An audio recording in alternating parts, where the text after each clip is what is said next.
Hello, welcome to another stream of Lyrebird Edits. Tonight featuring our trusty, very bright light up there, so I'm gonna try and get rid of that by turning off that light there and turning on another one, so give me a sec.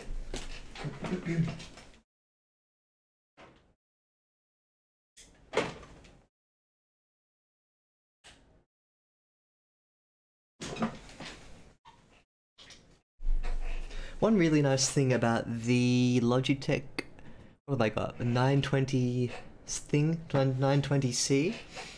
920C? I don't know what exactly one it is.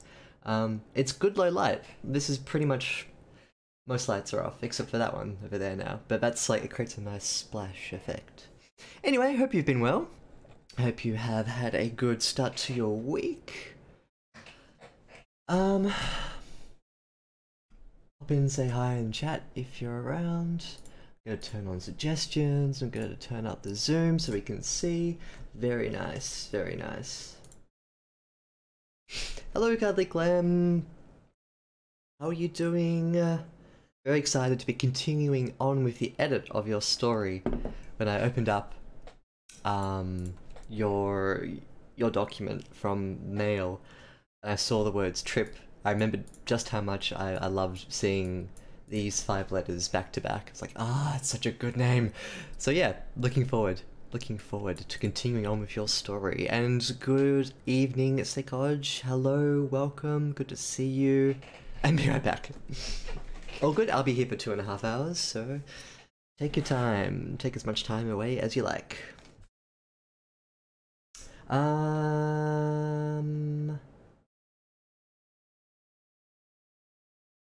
I should ask TTLACC this when he's back on the Sunday stream, because he'd have a better approximation of like what I'm about to ask you.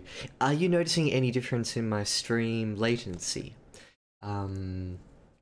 Twitch recently announced that they were they made a small fanfare backend about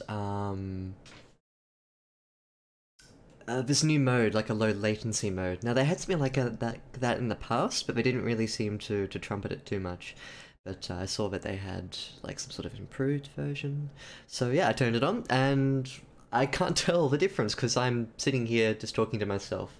And I don't have a preview window open because that would maybe crash my net with the amount of bandwidth that takes. I don't know. Anyway, let me know if it's any smooth. It wouldn't be smoother, it's just going to be less latency between the time I speak and the time that like the chat responds and that sort of stuff. Yeah, so let me know. Sorry. Yes, please do. Yes. And I'm sure not only just because of the name, but I'm sure I will enjoy the quality of the work as well, in addition to its awesome title. Good, seems fine, nice. I'll ask you TLACC on Sunday as well, because he used to do, like, when we started up, he used to do like a little test to see how long him typing in something would appear here. This is real time for me, so when it comes up here, it means that you guys know how Twitch works, I don't have to explain it. It's like telling a duck how to fly or swim in water. Duck. I love duck. Really, really tasty. Anyway, probably more than rabbit. Yeah, duck. How long was that? Hey, welcome back. with the duck emoji. I'm sorry if you're a fan of ducks. I too am a big fan of ducks. I love them. They're very cute.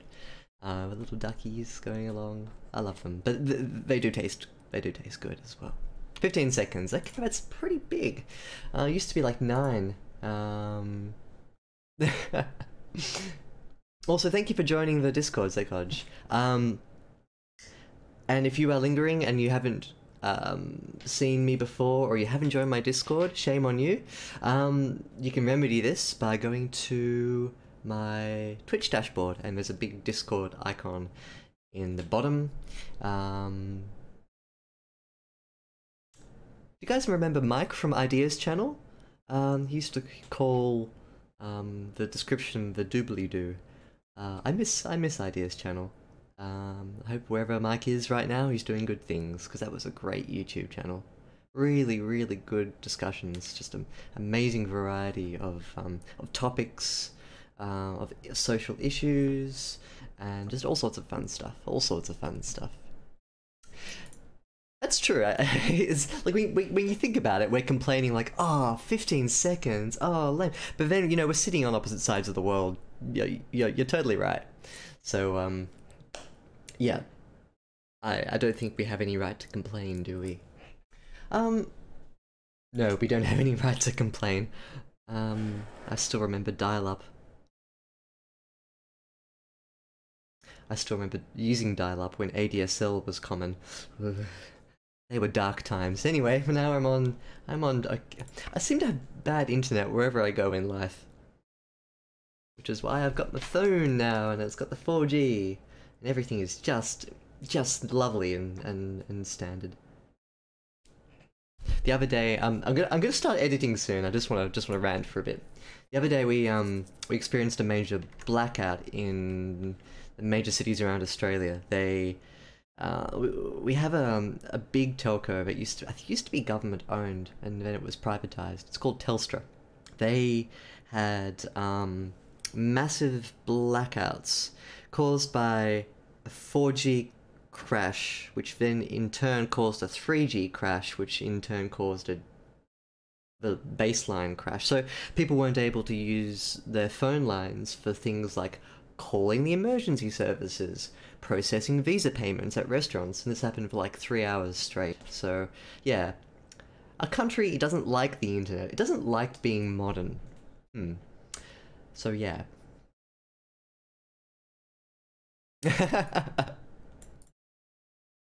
They had such a specific, yeah, like it had such a specific song to it, didn't it? The very tail section used to change for different people, but like the vast bulk of it, what a glorious piece of technological music.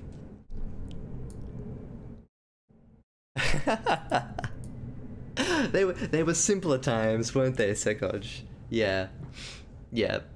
I don't think my parents were as strict as yours, but there was always like the, you've been on the internet for an hour, I need to call someone! I need to call someone! So I'd have to get off Neopets, which broke my 11-year-old heart. I found a way to live. Yeah. They were simpler times.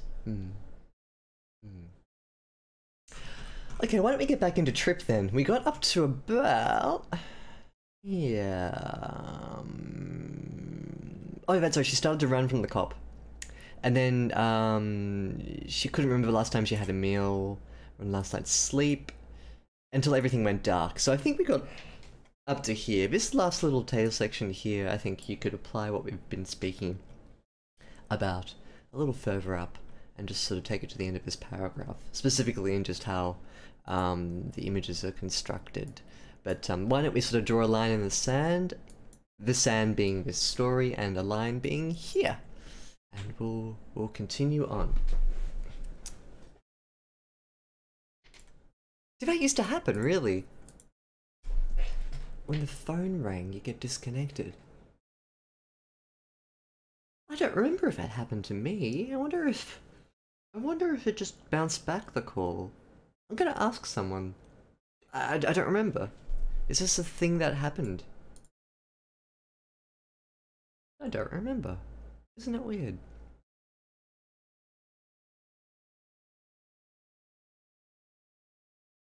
I remember when iTunes came out in Australia,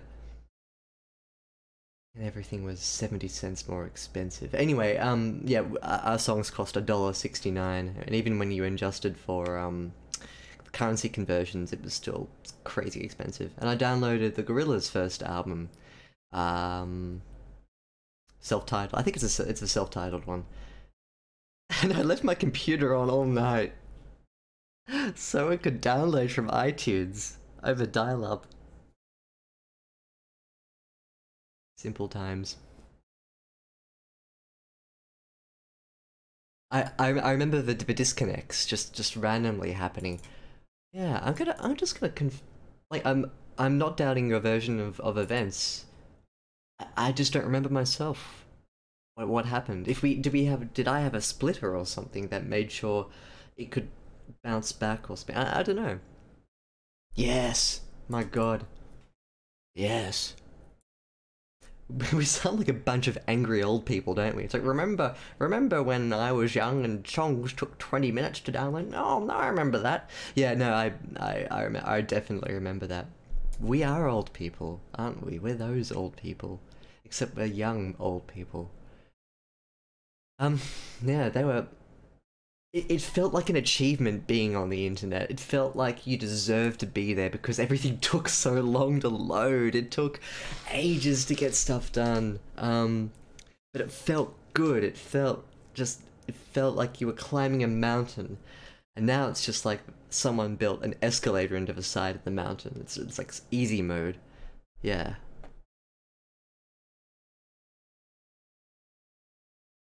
Yes, my goodness, ditto. Yeah, cause yeah, I'm similarly, I'm very thankful. It was just coming. Although I had MySpace. Well, I didn't have a MySpace, but some of my friends had MySpace. That was like early social media, early blogging days. Yeah, but it wasn't as rampant as it is now, and so I guess person to person like it is now. The style of it all's changed. Anyway, enough about getting distracted. Why don't we start? I'm going to start here and I'm going to speak out loud. We're going to read through this until a point and then we're going to come back and talk. So here we go. The next thing Trip knew. Oh, so just to recap, cutting over myself there. This is a story about a girl called Trip who finds herself on the side of a road in a desert in a pretty desolate state. She's coming down off a crystal meth high, so she's in the low of that, and a cop car comes up. The cop offers to provide her with some shelter, but Trip is still a bit paranoid and still can't shake the feeling that something bad is going to happen to her. So she tries to flee from the cop and runs and then just falls over from exhaustion. No, don't prepare for the cringe. Just own your story. We're gonna do good things. We're gonna ride through whatever storm you may feel like you've made. But don't talk yourself down so much. You gotta yeah, keep positive and just open to change. That's the most important thing. Hey, Meg. Good timing for your splash of emojis there. We're just about to read from where we got off last time. So, without further ado, let's jump in. The next thing Trip knew, she was face down on the sidewalk with a mouth full of blood. The cop's meaty hand had hold of both her wrists, and before she could struggle free, cold metal was tight against her skin. She was being cuffed. Instantly, she started to kick and scream, but blood splattered out of her mouth onto the sidewalk below, and her feet got a good few kicks against the cop's legs and belly. He reacted lightning fast, though. His sweaty hands grabbed the cuffs and lifted her up from the ground, keeping her at arm's length. Trip was wailing as she thrashed around, trying to break free from his grip. It wasn't working. The only thing she was accomplishing was pissing the cop off. Police brutality! Trip screamed. Sorry, I don't know why I found that a little funny.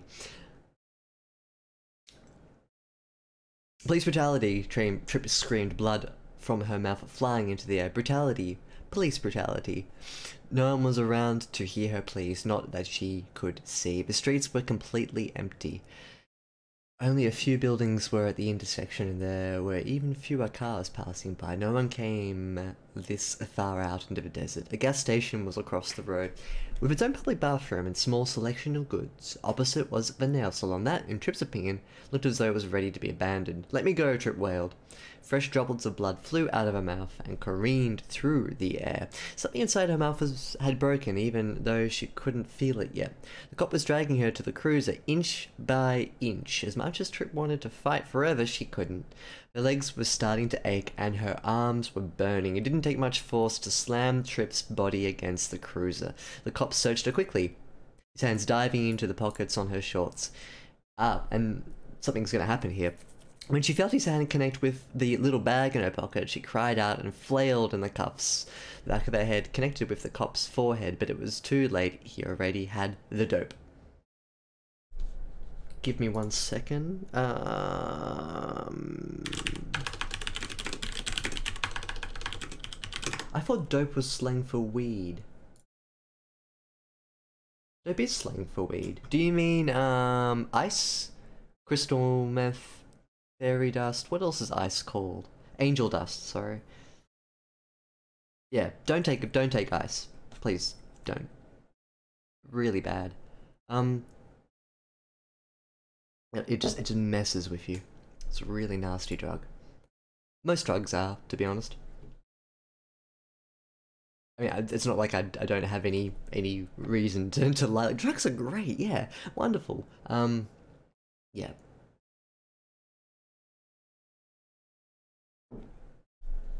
I don't know, maybe that's a North American thing. But you're British, Clem, so... Is it a UK thing? I don't know. Help me out here, help me out. I accidentally grew an arm. Hey, useful. I wonder.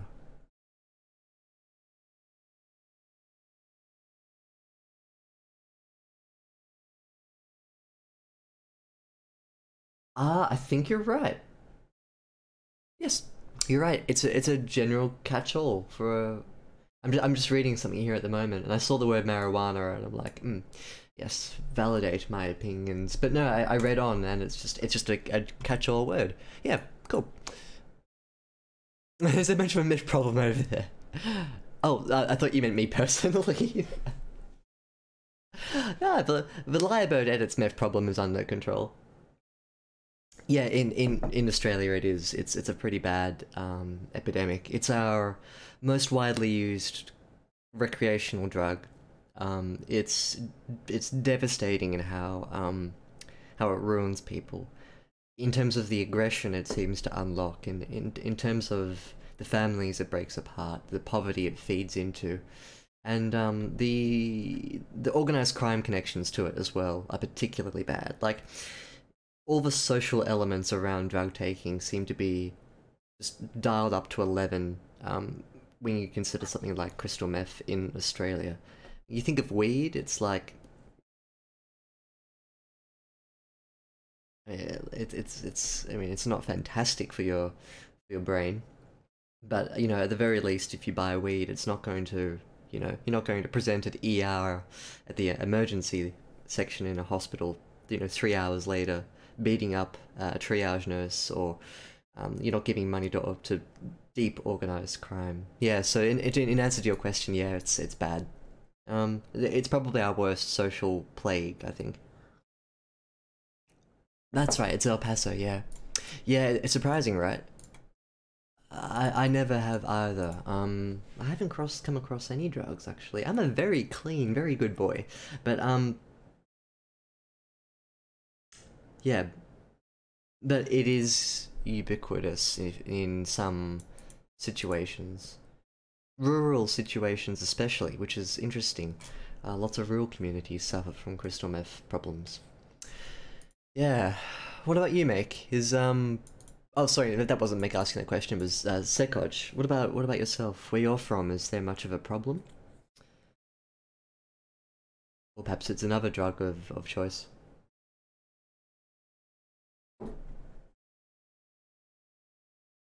Trip turned around, now with her ass leaning on the cruiser, watching the cop as he cupped his bleeding nose. He looked up to her then, and anger flooded him. His thick, meaty hands grabbed her by the throat and shoved her back into the seat of the cruiser. The door slammed shut on her. Trip landed painfully on her arms behind her, but the cop didn't care. He was too busy tending to his nose. Someone had come out of the woodwork and was now shuffling over to him. Trip watched helplessly in the back seat. She couldn't hear what they were saying. The glass was thick and they were far away, but she knew. The new person was telling the cop that they saw everything. There'll be a witness. It was always like that. The cops were the good guys to most people. Trip knew differently, though. She saw them for what they really were. Drug-stealing assholes. Outside the cruiser, in the disgusting heat of the sun, she could see her little package of meth. The cop had completely forgotten about it. What with his nose bleeding all over his nice, clean uniform, Trip licked her lips as she looked down at it, wondering how she was going to manage to get it back. There was no question about it, she was getting it back. But how? Her eyes glanced back to the cop. He was fighting the other man. Trip put her knees onto the seat below her and pushed herself up, pressing her nose against the back window to see better. For sure, the cop was struggling to hold the guy's arms at bay. He was wearing a plaid shirt and ripped jeans, and his thick brown hair was a scraggly mess atop his head. It looked like the guy was trying to bite the cop. She sat back down on the seat as she watched the scene unfold. The entire time, the only thing she could think was, people are weird. It was only when the cop started to stumble to the ground that Trip realized the world of shit that she was in. He landed on his fat ass, and the attacker followed, falling down on top of the cop with his jaws gnashing. If that dude hurt or fatally injured the cop, Trip knew that she would probably end up dying inside this car. She watched in horror as the cop tried to keep the man's teeth away by grabbing his neck and squeezing. It didn't slow him, and he didn't show any sign of being hurt or distressed by the hand throttling his throat. He just carried on, his hands scratching and his teeth snapping. Let's stop here, right in the middle of the exciting part, and we'll go back to here.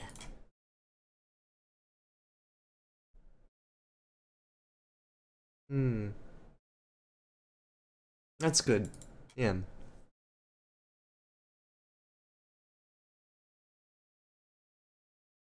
Isn't that weird? Yeah.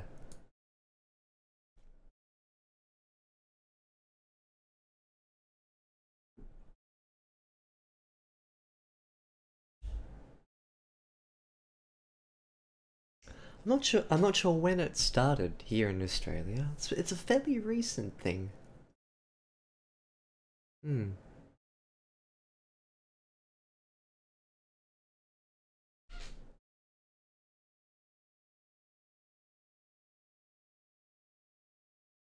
So let's start from here. I'm sorry, I'm getting distracted in my own head.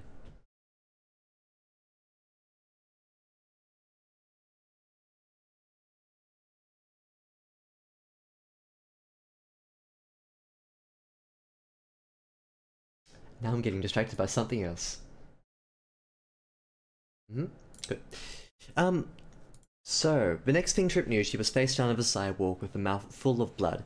Something that we're going to be watching out for here is mentions of mouthfuls of blood and blood flying into the air. It's something that comes up a little bit, and I noticed it as we were speaking out loud. There's a sort of repetition of how the blood is treated. This first sentence here, the next thing Trip knew, she was face down on the sidewalk with a mouth full of blood. This is fine, I think. We can change it if we want to say something like, I'm a distraction king. I'm not a distraction king, what are you talking about?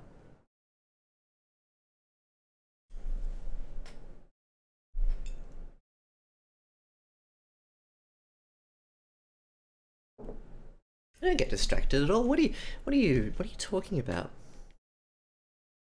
I'm always really focused. And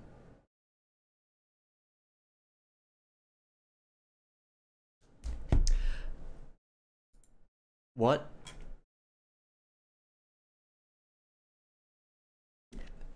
So what we can do here is yeah, I don't think my acting was particularly good then. I'm sorry you had to sit through all that. I'm sorry, please forgive me. The next thing that Trip knew, she was face down on a sidewalk with a mouth full of blood. One thing that we can do here is you could sort of change the focus of the sentence around to make it so that the mouthful of blood is the sticking feature in this sentence. So, the next thing you knew, Trip was face down on the sidewalk, full stop. Blood pooled inside her mouth, comma, I'll write it down, so...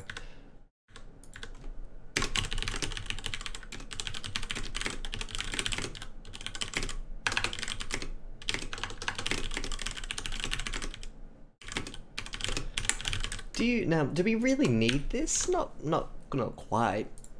Not exactly. It's just nice though. Like, this is one of those edits that,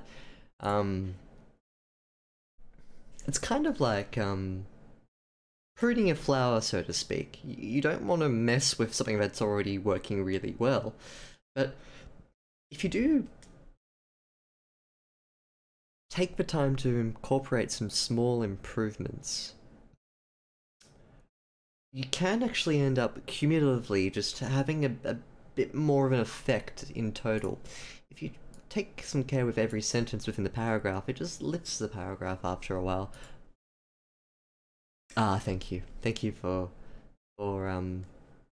making my ego enormous. I should quit whatever it is I'm doing and just be inactive full time, right? Yeah, nothing can go wrong with that. Ah, thank you. Yeah, exactly. So like, you're actually crying. Wow.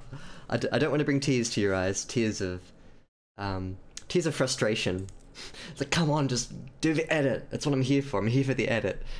So the metallic taste you mentioned. It's almost getting to be a bit cliche, isn't it? Like, you hit me on the back of the head. I tasted copper. It's not bad at all. Maybe we can think of like a more sexy way to talk about blood. Quote of the evening. Or even just sort of flip the sentence around a bit so it's a bit different. The cop's meaty hand makes an appearance a couple of times. One here. Oh, just twice. Damn, I was hoping for a third to prove my point. I just remember that here it was meaty, down there it's meaty. It's a description that works once, and I think if you see it again, you're like, ooh, it's a very strong description. It's like adding spice into something. You don't want to burn your reader's mouth. This cop's meaty hand had hold of both of her wrists. This is quite a difficult sentence to say out loud. I'll say it again. The cop's meaty hand had hold of both her wrists. Cop's meaty hand had hold of both her wrists. It's probably difficult to say because you can say of both of her wrists, and that would be okay.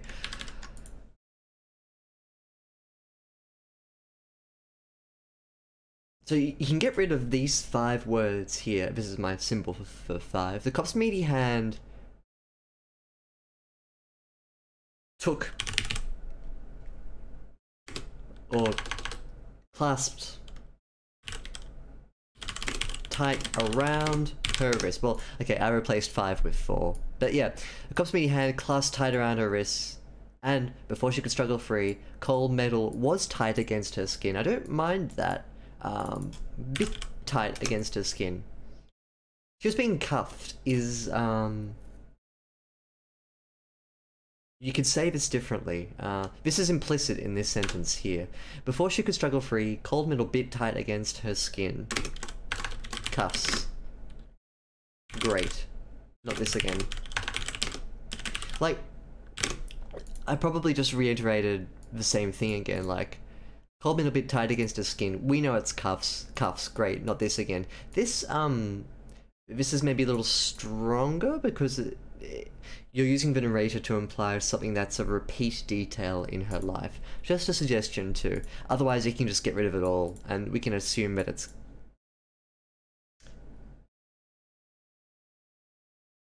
Or you can say like the teeth of...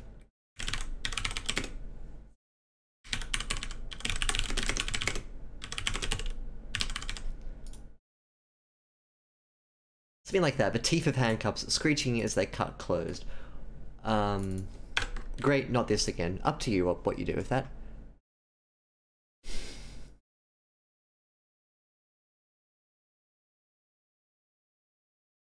Yeah, isn't it weird? Just what it's what we pick up on. I can't explain it, you know.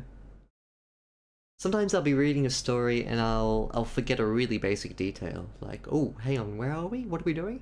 And then I'll see a word twice and I'll be like, yep, that word's got to go. It's repeated too much, and then it's only twice. So for me, I don't know, like I don't know why some words just jump out. It's remarkable. The human brain, human diversity. Yeah, exactly. But when you write it,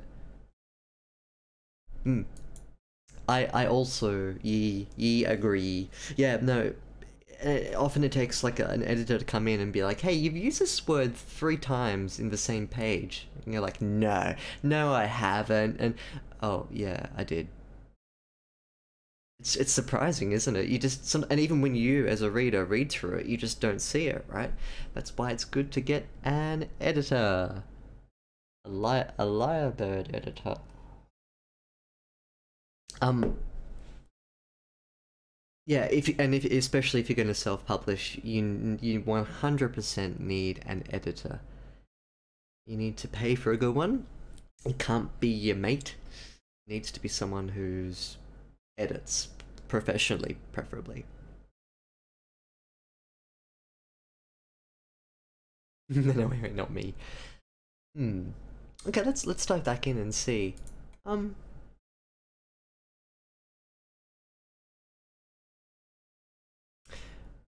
Instantly, she started to kick and scream. We can get rid of the ly. Um, you know when people say, "Get rid of all your lys."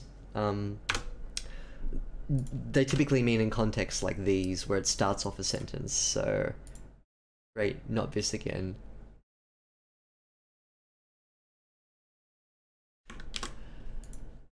Um, I have a personal rule that's not based in anything, but maybe you'd find it useful for your writing.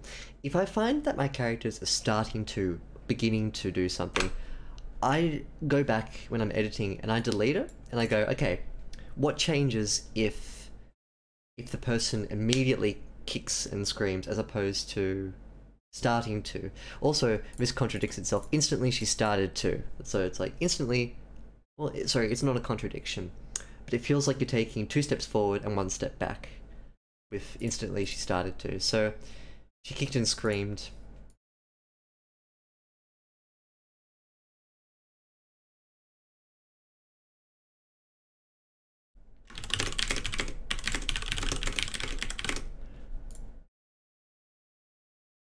She kicked and screamed, comma.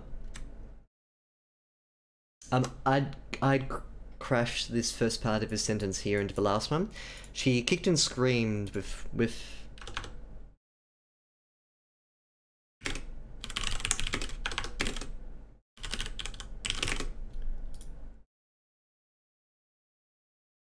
kicked and screamed, sending a splatter. There's a lot of S's there. See if you like that. Sending a splatter of blood onto the sidewalk. Oops. Ah, Google suggestions. What are you doing? There. Full stop.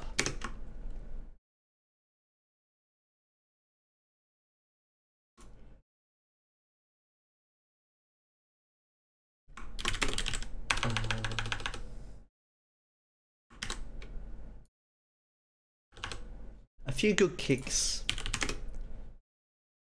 Choice. Courtesy of my our neighbor's influence. A few choice kicks. Kicks. A few choice kicks. Caught the cop's legs and belly. He reacted lightning fast though. His sweaty hands. We've got meaty hands, sweating hands. That's fine. I like this image, yeah, keeping her at arm's length. Trip was... Oh, there go my earphones.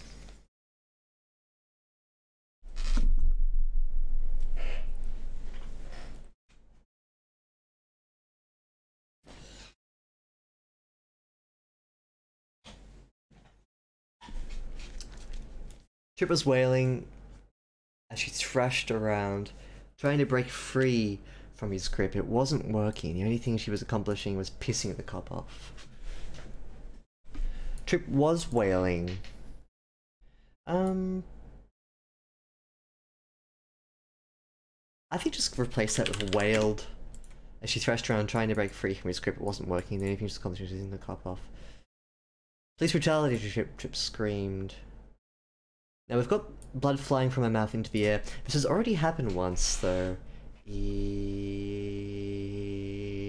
sending a splatter of blood onto the sidewalk.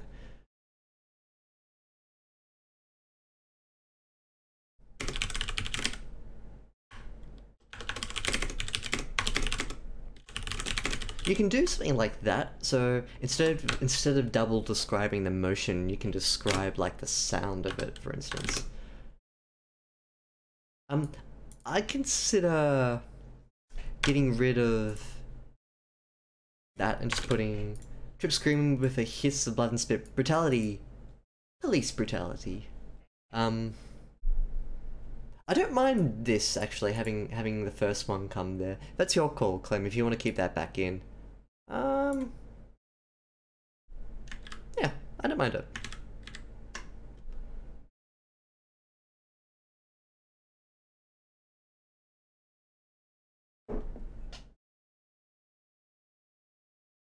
This is an interesting sentence here. I swear it wasn't me. I don't believe you.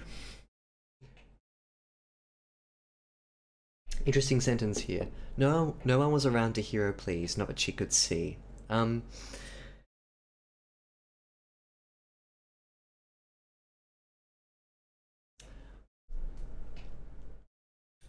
The narrator is limiting her vision here somewhat artificially.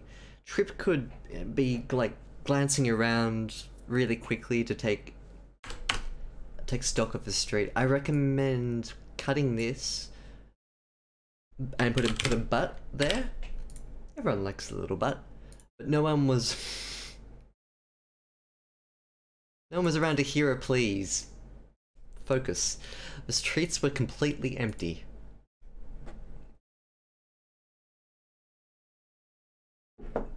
Only if you build. Okay, here in this paragraph here, we've got a focalization, slight focalization issue. Second clause undermines the value of that sentence. Do you mean... this one here? Yep. Yeah. I think that's why I'm taking exception to it, yeah. It's kind of like... The air was alight with the smell of burning human flesh. Not that MC, like the main character, could smell because they had a cold. So, in that sort of sense, like, it's a very distant... It's a distancing thing between your character's perception and your narrator's perception. There's little reason to do that in a story where your narrator is intrinsically tied in with everything. Like, getting your narrator to impart extra information that your characters can't experience is useful in some cases, but in other cases it undermines the story. You have to play it by ear, I guess, and determine for yourself when is an appropriate measure to do that.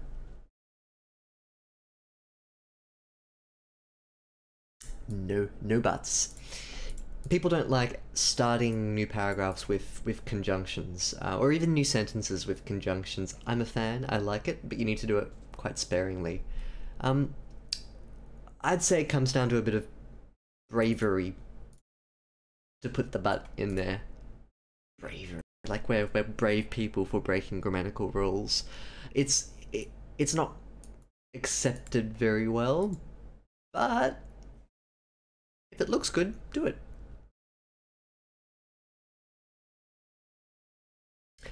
You could just as easily, however, get rid of it, put back in the capital N, and it looks just as good.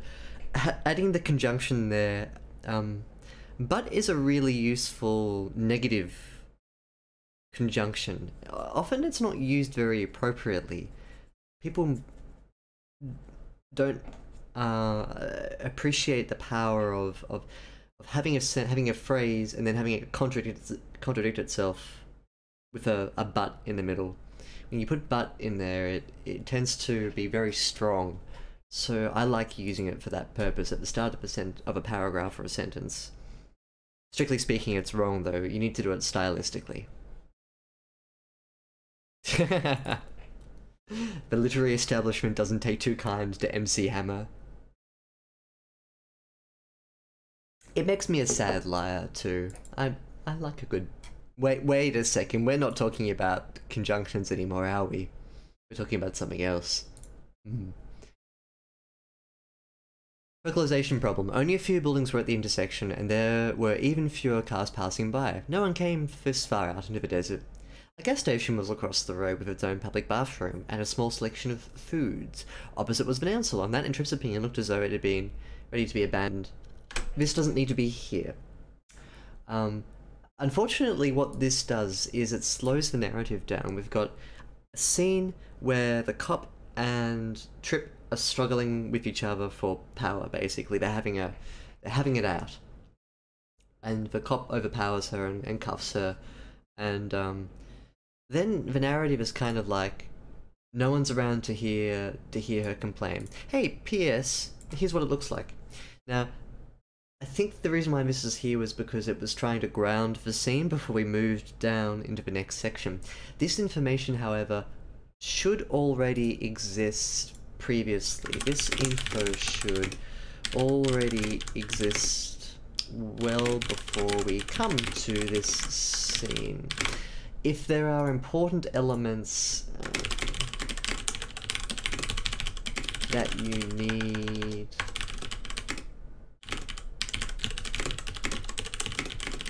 I'm guessing the nail salon is important. Make sure you do it earlier.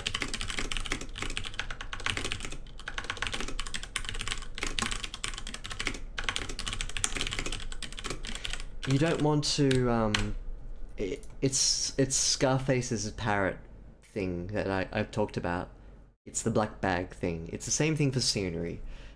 You don't want to... Surprise! Here's where we are, midway through a story. A lot of these elements actually were mentioned before. Yeah. Even things like a gas station was across the road with its own public bathroom and a small selection of foods. We probably don't even need to know that at all. So even if this information here is pushed up, further up in the story, there are some tidbits of information that don't really need to be there. Especially if the story is heavily focalized through Trip and around Trip, but we don't need a real sense of there are shapes and pretzels and Reese's Pieces on selection. I never had a Reese's Piece. I don't think we get them here.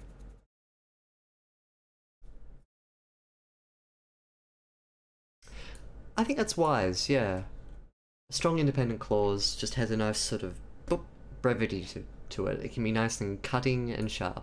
I think that's a fairly good assessment, yeah.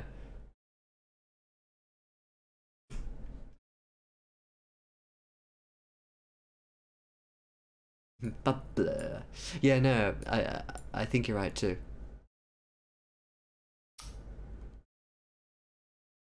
I disagree slightly with the first sentence thing.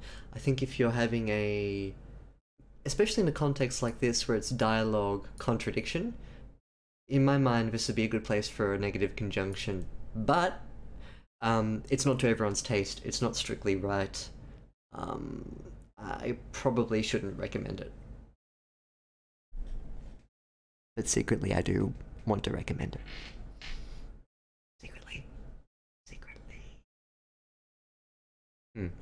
I think it's a case of if you can justify it, and if yeah, definitely, yeah, it's I agree with you in general. Like, you don't want to get into the habit of starting every paragraph, every sentence with conjunctions. It would just look awful. Sometimes though you can break the rule. Try it and see if it sticks after a couple of edits. You know you're onto something good. Otherwise, if another editor comes in and they see it and they say, "Nah, it doesn't really flow. Get rid of it," or "It needs to be sharper. Get rid of it." Totally fine. Let me go, Trip Whaled. So we need something here now. What could come here? I'll let Clem think about this, but maybe we can just bleed back into the dialogue straight away. Let me go, Trip Whaled. I'm gonna put Trip Whaled, let me go. Let me go. Let me go. First droplets of blood flew out of her mouth and careened through the air. Now, we've had this before twice now, but we got rid of one of them. I'm gonna get rid of this one too. I don't think we need to know any more about the blood. I think there's enough blood on her face and on the pavement for the scene to be bloody enough.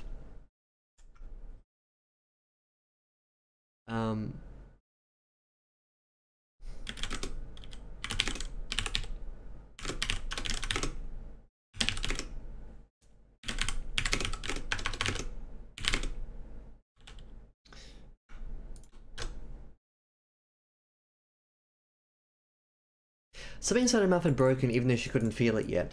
This is the same thing that was happening before with, no one was around to hear her pleas, not that she could see. This is one of those moments in addition to, ooh, look, I found the yellow highlighter. But you know what? Yeah, actually, I should keep it consistent because I'm making a point here. These two sentences here have the same problem. It's the, I won't make a type comment about this, but I'll just repeat that this is a moment where the narrator is imparting information to the reader but the character doesn't know. It feels a bit like, I don't think it fits the story. So I'd suggest just getting rid of the second phrase here. And I'm sure Make would agree too, because he picked up on that before. Or she, I actually don't know what, or who Make is. Even a human? Dunno. Sentient rogue AI chatbot? Probably. Canine friend that has learned to type on a keyboard? Probably. Learned to type. Sorry, I whacked my microphone. Excuse me. Ooh, whatever I like. Ooh, I get free reign. Yeah, I won't go crazy. I won't go crazy. Miyakadoko. The cop was dragging her to the cruiser inch by inch. Now, this is a passive sentence. The cop was dragging. Remember like early Word 2000, 2003? It would tell you when your sentence was passive. And it would also show you the proportion of passive sentences to active sentences. I remember reading that as an early writer and being like, oh, so many passive sentences. Good days. Yeah, passive. In almost every case, making it active makes it better. The cop was dragging her to the cruiser inch by inch. So you probably don't want to start with inch by inch because we haven't established what's happening.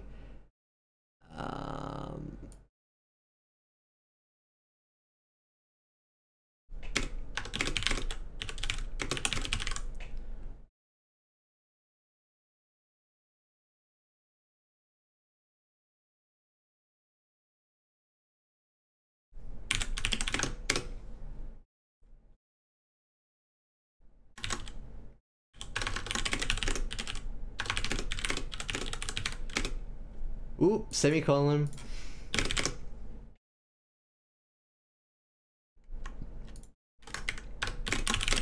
Got rid of it. The cop hated no mind with a...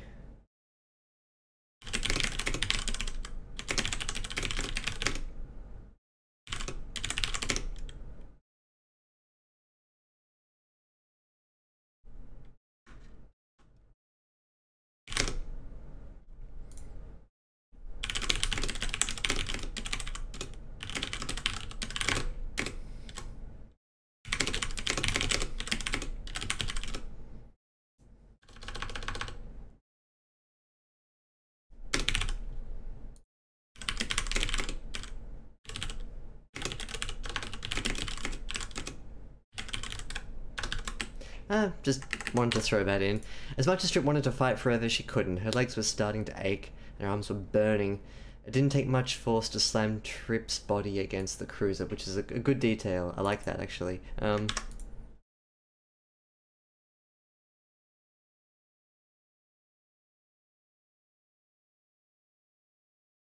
Also, I didn't spell against, probably my mistake.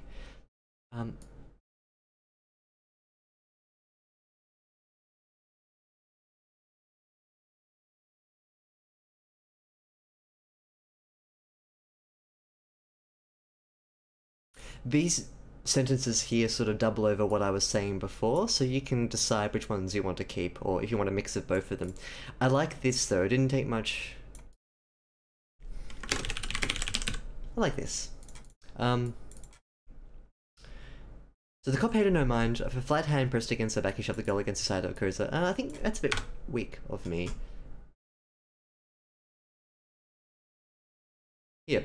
As much as Trip wanted to fight forever, she couldn't. Her legs were like that. Yep, the hot flesh of the car seared her skin, making a new red patch.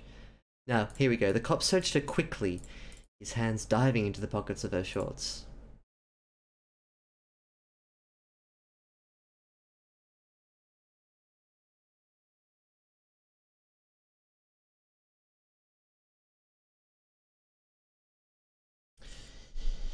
I want to get rid of the word quickly.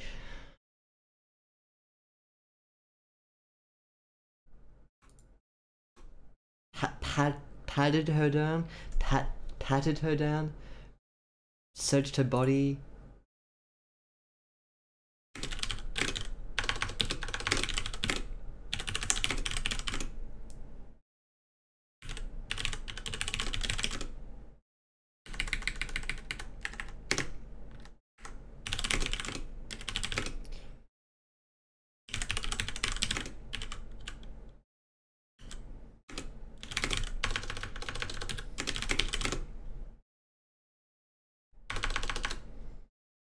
He'd probably have to search her butt to like pat it down.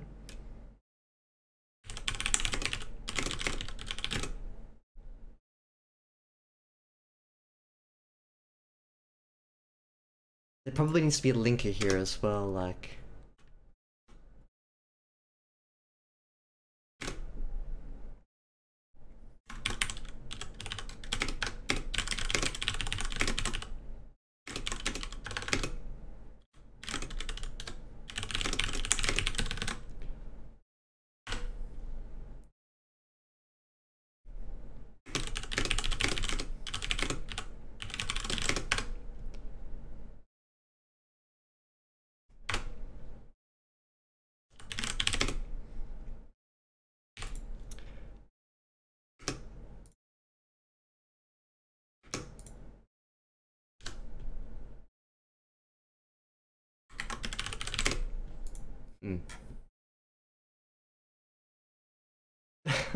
Oh dear, I've started a thing about semicolons.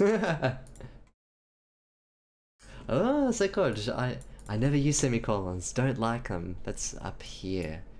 we do. I wouldn't call them fights. I call them gentlemen's disagreements, with fisticuffs thrown in. All I do is show you've been to college. Ooh. Burning question here from CuddlyClem. Not good. I don't want to upset Kurt Vonnegut. I like Vonnegut a lot. I do. But I like semicolons too. I like semicolons. Used appropriately, of course. Not too much. Just a sprinkle. I think we can all use them less, yeah. I use them too much, and I know I like them, but I just did an edit recently of a story, and I went through and I carved out so many semicolons, so many. It was after CuddlyClement, no, not CuddlyClem, sorry. CuddlyClem's here with us now. It was Octavia Memories, sorry. Octavia Memories mentioned in one of my other stories on my Discord, which you're more than welcome to go and read if you like. It's it's pinned in one of the pinned messages. She said, you used quite a few semicolons. I thought to myself, nah, surely that can't be right. Turns out I do. I read through that story again. I'm like, oh, I used a few semicolons. I read another story that I'm editing, and I said to myself, oh, I use a lot of semicolons.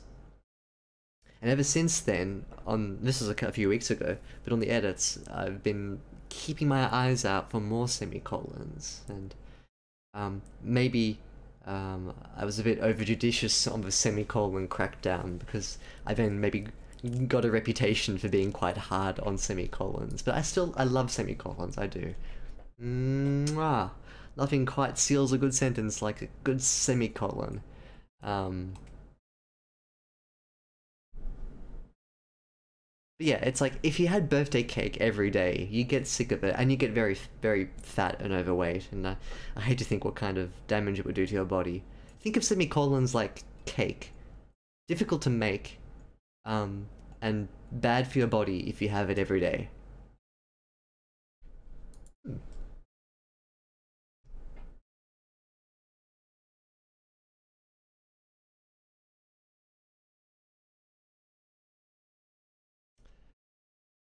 Here we go. The back of the head connected with the cop's forehead, but it was too late. He already had the dope.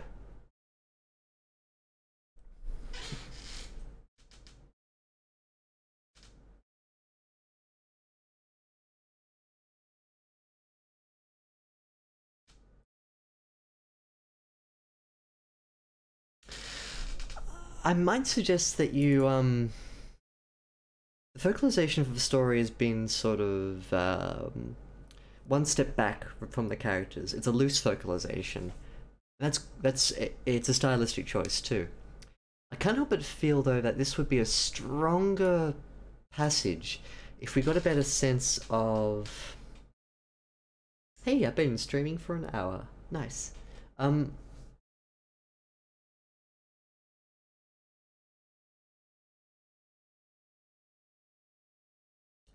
If we focalize this scene a bit more through Trip. So for example, that goes on in this sentence here. When she felt his hand slip into her right pocket and connect with a little plastic bag, she cried out and flailed. I don't think that's a very strong way to end. I just want to leave it there right now. Now, this is a personal sentence, and this is more of an objective fact description.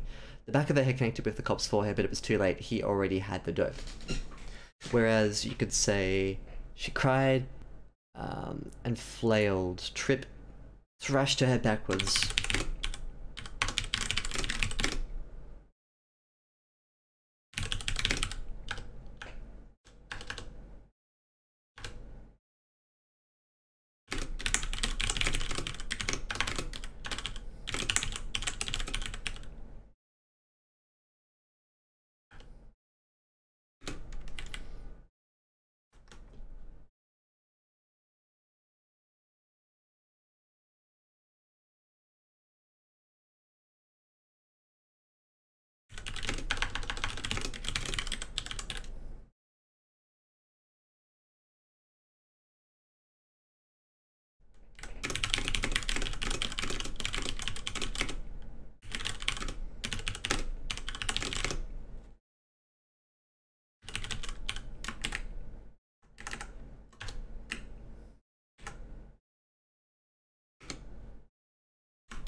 Trip thrashed back, connecting her head with something thick and heavy, but it was no use. She felt the packet slip from her pocket.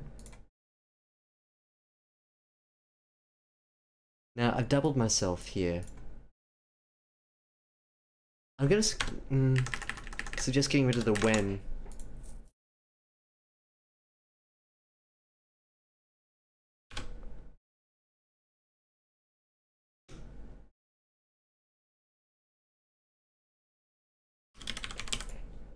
Thrash backwards is a bit heavy.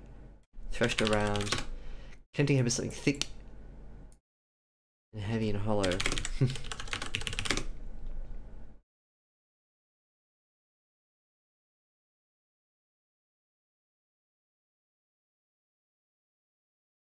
Here, I'd also suggest the cop sort of encompassing her personal space. Um,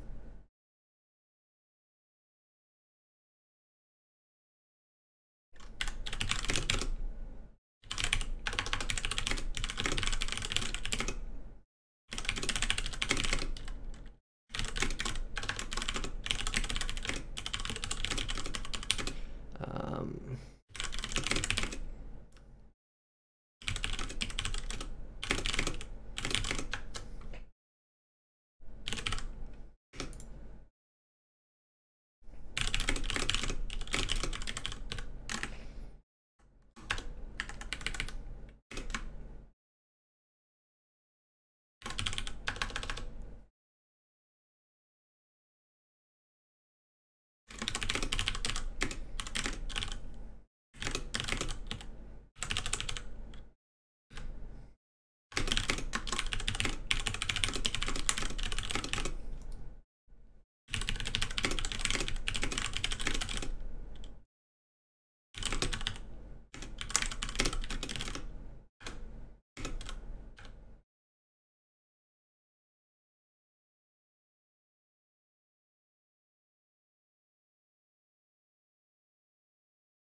I consider add something like this.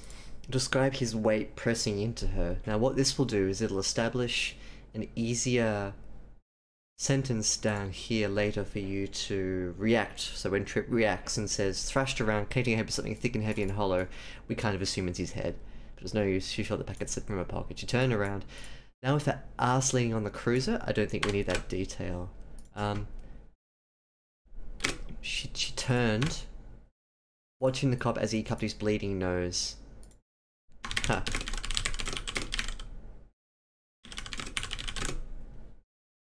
He looked up to her then. I assume he's about the same height as her, so you could probably get rid of this and say, so the bastard right.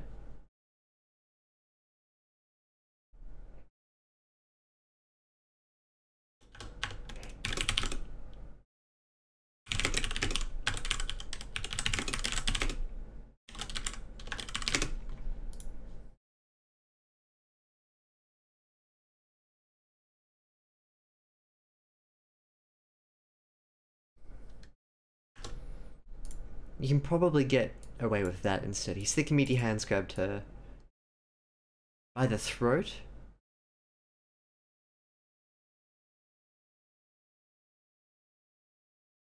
We've already got block up here, so...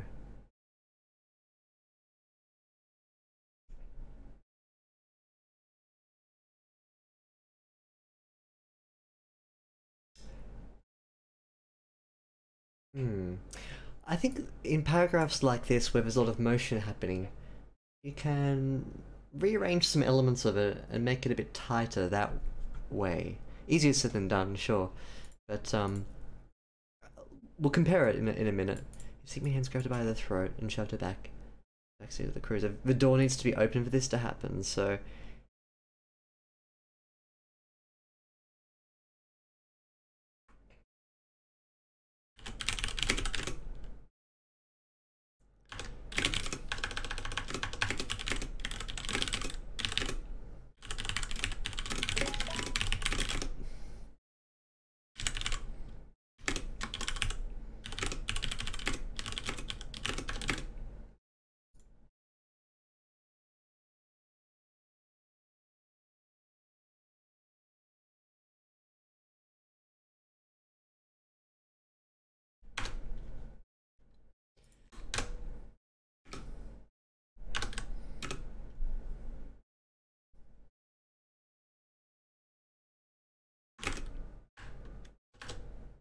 Maybe try something like this for the kicker.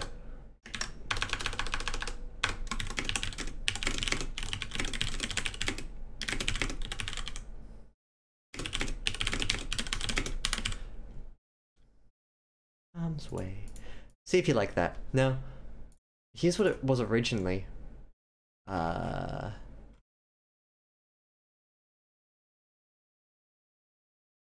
When she felt his hand connect with the little bag in her pocket, she cried out and flailed in the cuffs.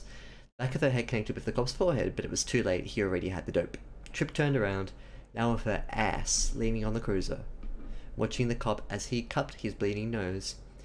He looked up at her then, and anger flooded him. His thick, meaty hands grabbed her by the throat and shoved her into the back seat of the cruiser. The door slammed shut on her.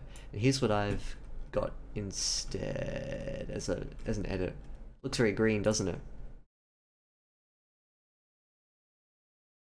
She felt his hand slip into her right pocket and connect with the little plastic bag. Trip thrashed around, connecting her head with something thick and heavy and hollow, but it was no use. She felt the packet slip from her grip. Slip away. She turned, watching the cop as he cupped his bleeding nose. Ha, served the bastard right, but the cop certainly wasn't amused. Puffing up with anger, he ripped opened the back door and shoved Trip inside. The door slammed shut, once on her foot and again as she moved it out of harm's way. So the basis of this whole paragraph is still basically the same. The same things happen, the same details, but I think it's now written in such a way, if you can excuse lots of green lines, that makes it less sort of, this happens, this happens, this happens, this happens, and finally, this happens. And now it's more sort of like a snake of events, so to speak.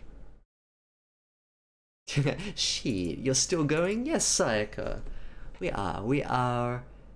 How many pages through? 6 of 9, so we've done...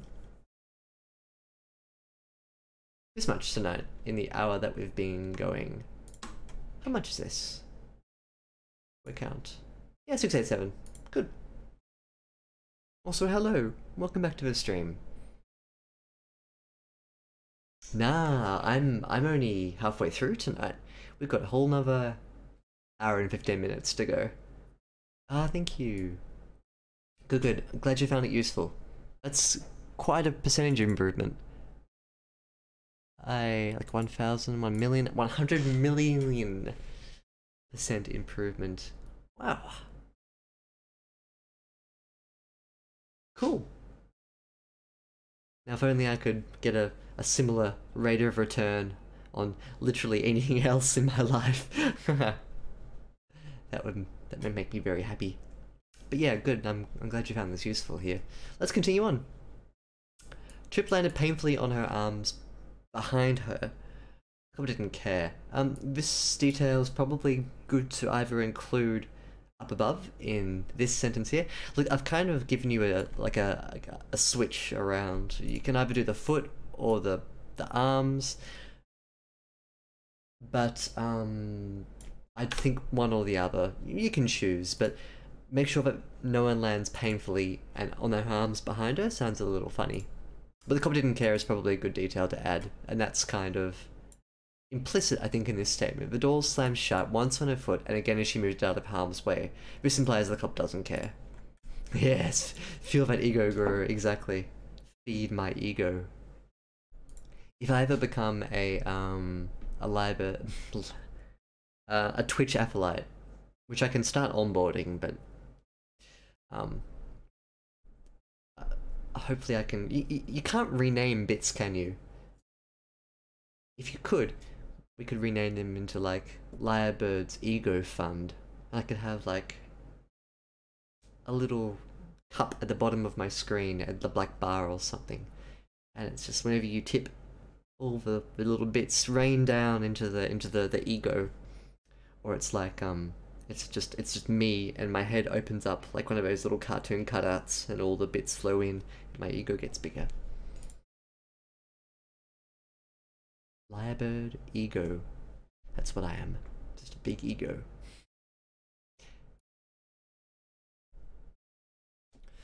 Okay, so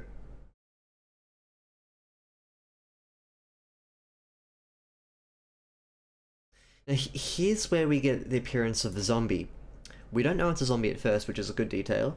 It's good to try and make it sort of seem like a normal, run-of-the-mill person coming up to speak with the cop.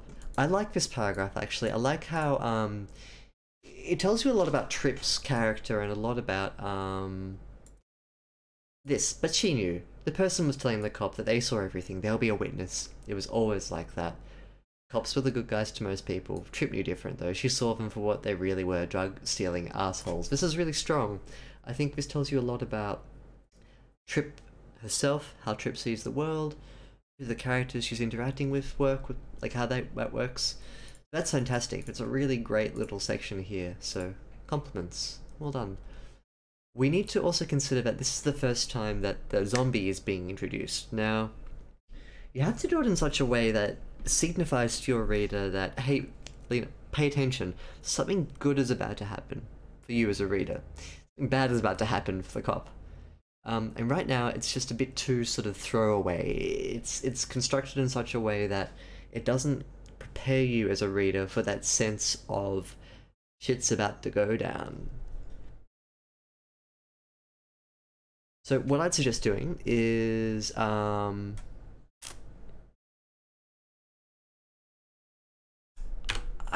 give Tripp a moment to recover.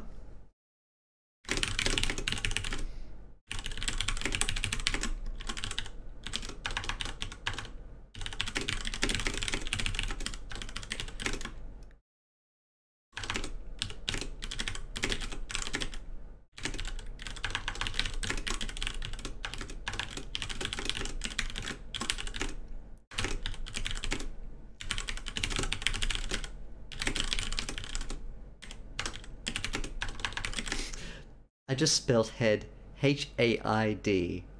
What was I doing? What word was I trying to write then? Tripp pushed herself upright and rested her head against the glass.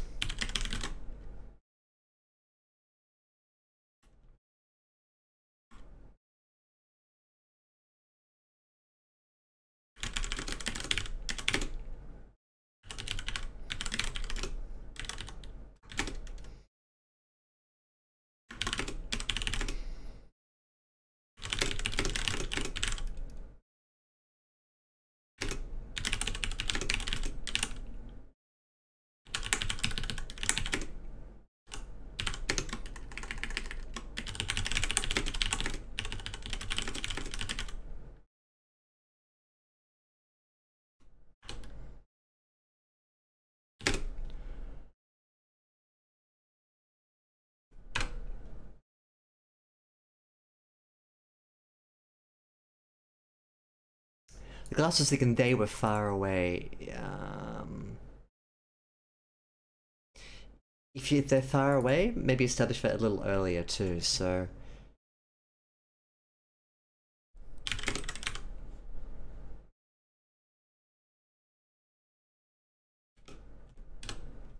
She couldn't hear what they were saying, she'd need to see their lips move.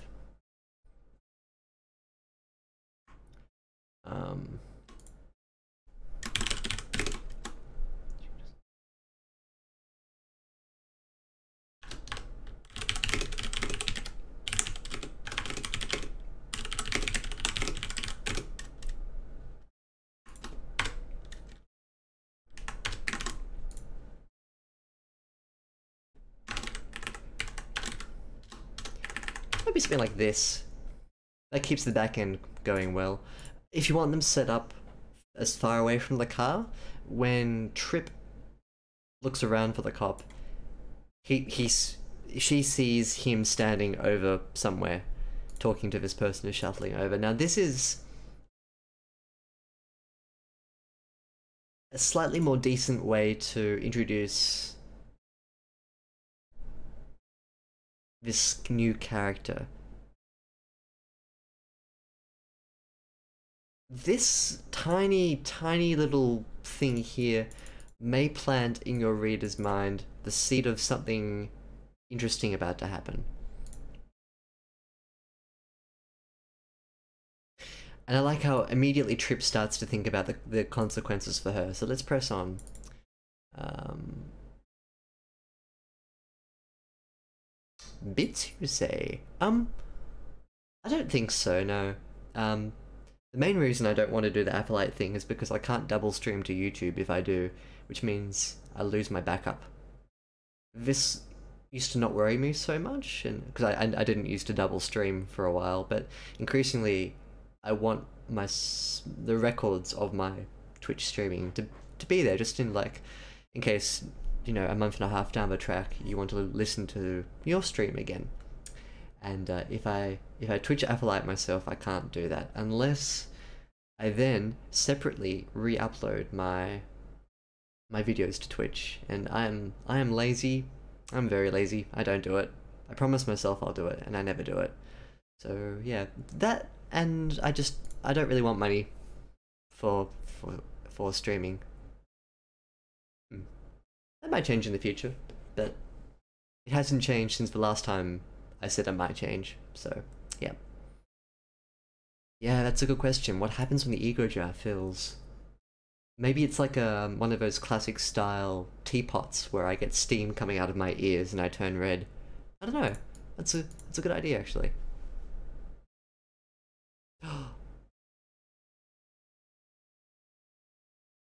What was in the cupboard? Tell me. Will I be horrified? I hope I will be.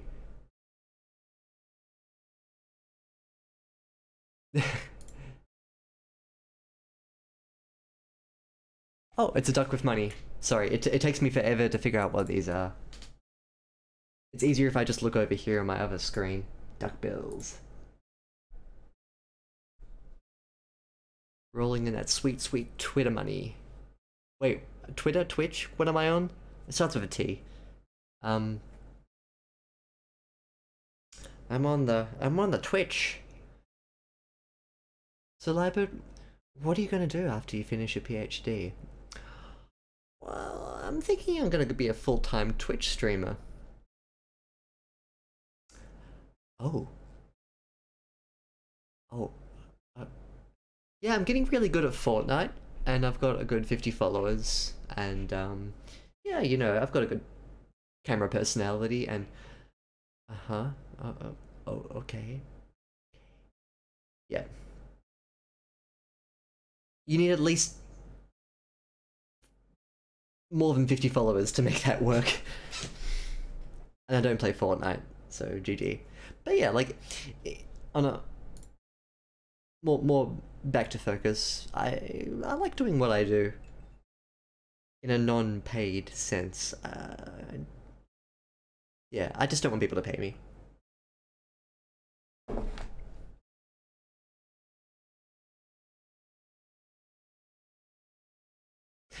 I like how this is so short and to the point, because you know how they usually do, like, if it looks like a duck, if it quacks like a duck, if it ducks like a duck, it is a duck. But I love how this was just, if it's a duck, it's a duck. Yes. Yes, true. My PhD is on, it's looking at change between systems in a meta... No, I can't use that word. It doesn't make sense. I'm in a field called proteomics. Proteomics is the data science of proteins, protein networks, and basically what we do is we get any type of tissue. Think of like cancer cells or mice tissue or even grapes, eucalyptus leaves, anything that you can get proteins from, anything biological. We take all those proteins, we weigh them and analyze them and assign them identities, and we can tell you what's different about different types of material. So say that we have a whole bunch of rice leaves that have been stressed out by like heavy exposure to drought. Then we have another group over here that we've been keeping nice and healthy. We can juice up all the proteins of those separate groups, and using our techniques, we can tell you what's different about them on a protein level. And that's useful because that gives you an idea about how the cells are responding to all the stresses. My PhD focuses more on the data science of all the numbers that we get out the other end of our analysis. I'm looking at what is a statistically relevant measure of biological change between systems. Hope that explained it. If you've got any questions, let me know. I'll be glad to expand and elaborate. It's a direct quote from me. Oh yeah, but I remember that, yeah. Sayaka, that's awful. That's a terrible pun. That's just... I've actually never heard that before. That's impressive. But also quite bad. You should feel bad about yourself. Yeah, Dr. Liebert, isn't that gonna be weird? Free upgrades on planes. Oh yeah. No, that's not gonna happen. When they say, "Are you a doctor? Please upgrade yourself to first class." I'll have to be like, no, I can't help people if they start dying. I can tell them about their proteins, but yeah.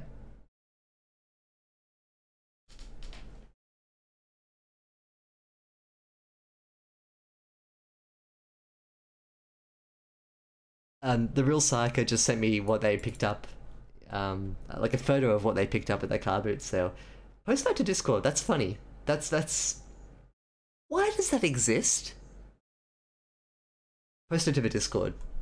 Everyone can have a laugh of that.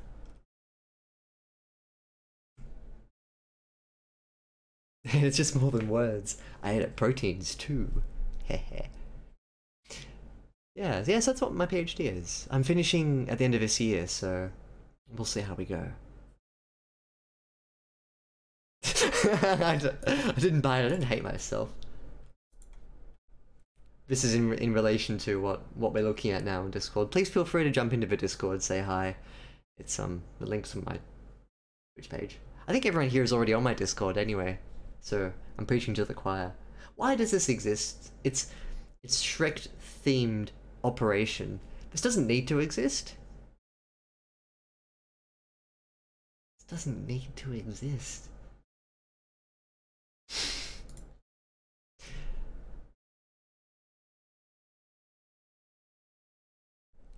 Yeah, I will. I have to make a new Twitch account, new YouTube account. Dr. Lyrebird.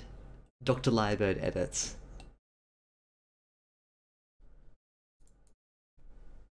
Let a poor, starving PhD graduate edit your work.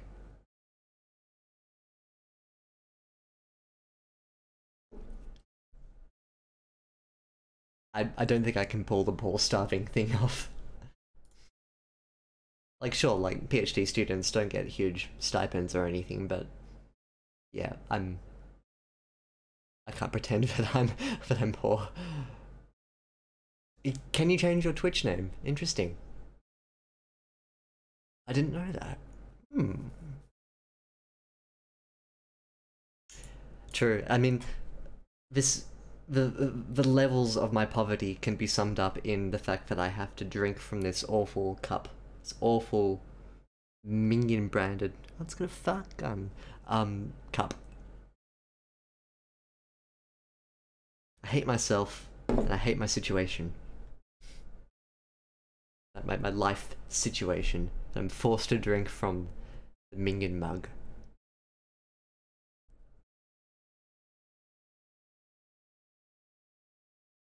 That last steamed ham memes. That was dark. That was very dark, the one you linked me. I still think my favorite is Feel Good Inc. The Gorillas cover using steamed ham. That was incredible. Yep, sorry. I'm getting away. I'm getting well away from what I was talking about here. Outside the cruiser, in the disgusting heat of the sun, she could hear her little package. Sorry, she could see her little package of meth.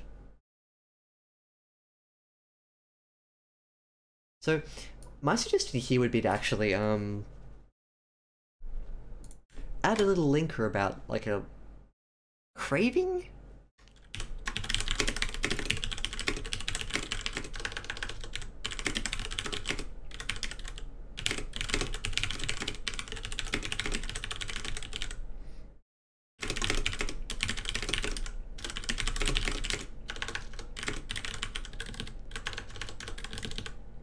That'd be a good idea for a linker. So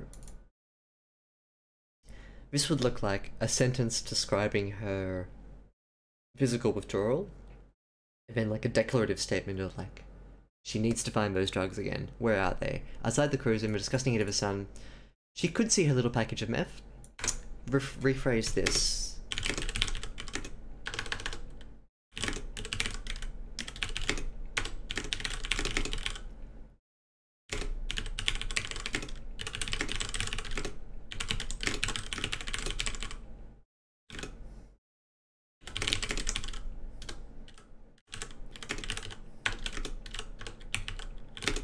This is a run-on sentence, but I don't care. No, I do. We shouldn't run on our sentences. I don't care. The little life-saving packet of meth glittered like precious gems. Just over there. So yeah, it doesn't need to be its own sentence. You can make it its own thing.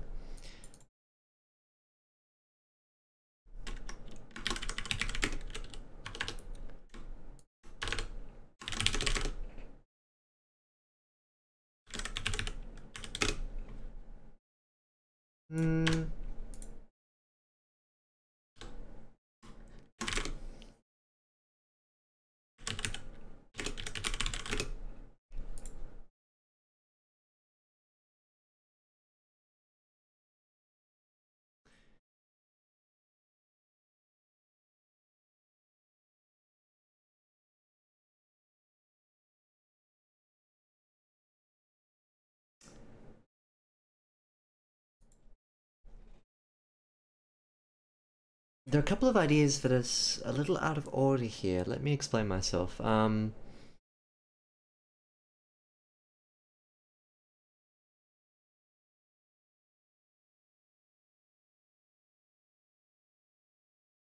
with his nose bleeding all over his nice clean uniform?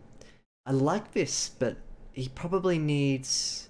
That needs to kind of come up a little earlier too, so we can couch that detail. Sorry, I see you guys, Oh, hang on a second, Lee Everett. I know you. Do I know you? The real Psy. You're one of my only YouTube subscribers through the real Psyker, so... Yep. I see through your gaze. Coincidentally, this is kind of like... the caliber that I'd expect from a YouTube comment. This is like everything else. I'm constantly amazed by how high quality Twitch people are. Touch wood, nothing changes. Everyone starts to like mash on their keyboards and flame me. But yeah, like this is what I expect from YouTube, but from enhanced individuals. You know, like top shelf human beings. We're all on Twitch, right?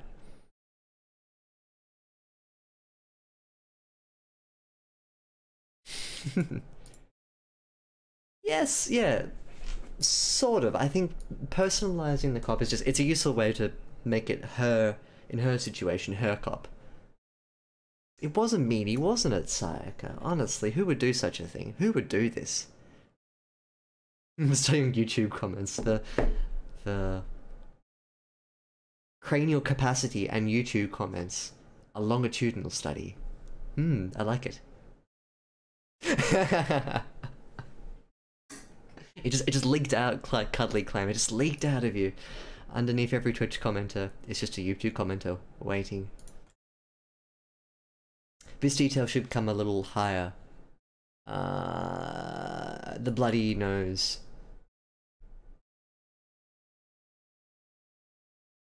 So maybe here. So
This is a little smoother, I think, what we had here. Was I suggesting that? Why isn't that green? Whoa. Why isn't that green? It was in suggestions mode, blah blah blah blah blah. It's not green. Oh, it's because I was in it, having clicked on it. Right, right. Lyrebird bamboozle.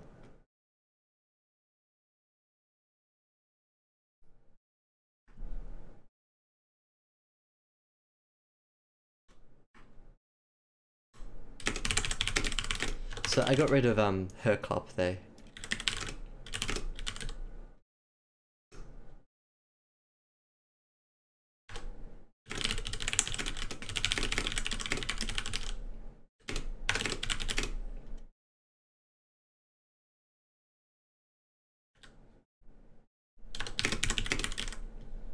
You can turn this into a rhetorical question. How was she going to get it back?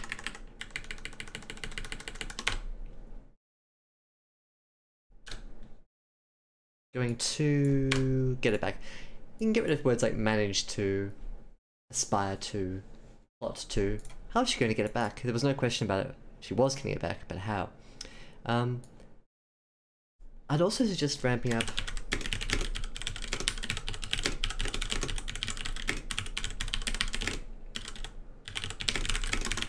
have the drugs call to her, so to speak. Make it like a physical reaction.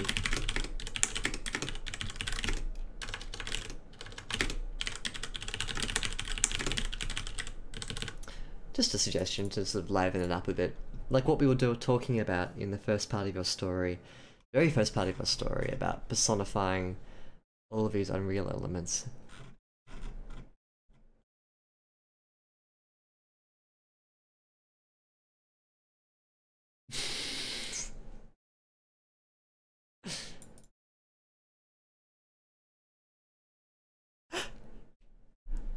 I don't think anyone on YouTube would ever type anything as true or eloquent as what you've just written, Mr. Lee Everett, who I imagine is both very handsome and capable in anything that they put their mind to. I take back everything I said about YouTube commenters. I was wrong.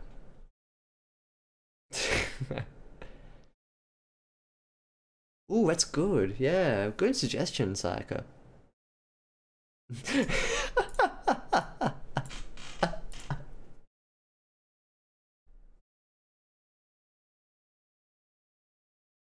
I don't think it fits the tone of the story, but I really like that.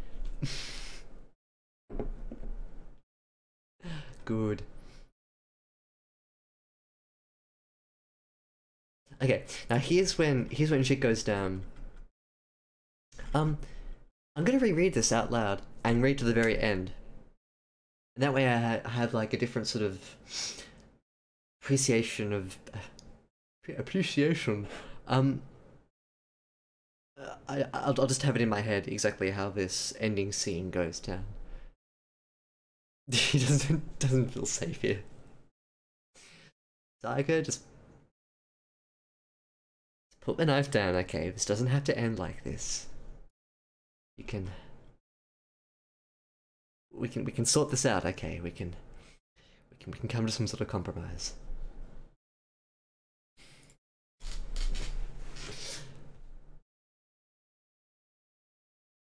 Ah, good stuff. Let's read it out. Her eyes glanced back to the cop. He was fighting the other man. Trip put her knees onto the seat below her and pushed herself up, pressing her nose against the back window to see better. For sure, the cop was struggling to hold the guy's arms at bay. He was wearing a plaid shirt and ripped jeans, and his thick brown hair was a scraggly mess atop his head. It looked like the guy was trying to bite the cop. She sat back down on the seat as she watched the scene unfold. The entire time, the only thing she could think was, people are weird. So we start off with like this weird sort of like...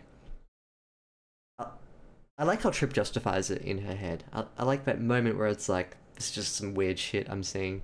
It was only when the cop started to stumble to the ground that Trip realized, the the world of shit that she was in. He landed on his fat ass, and the attacker followed, falling down on top of the cop with his jaws gnashing.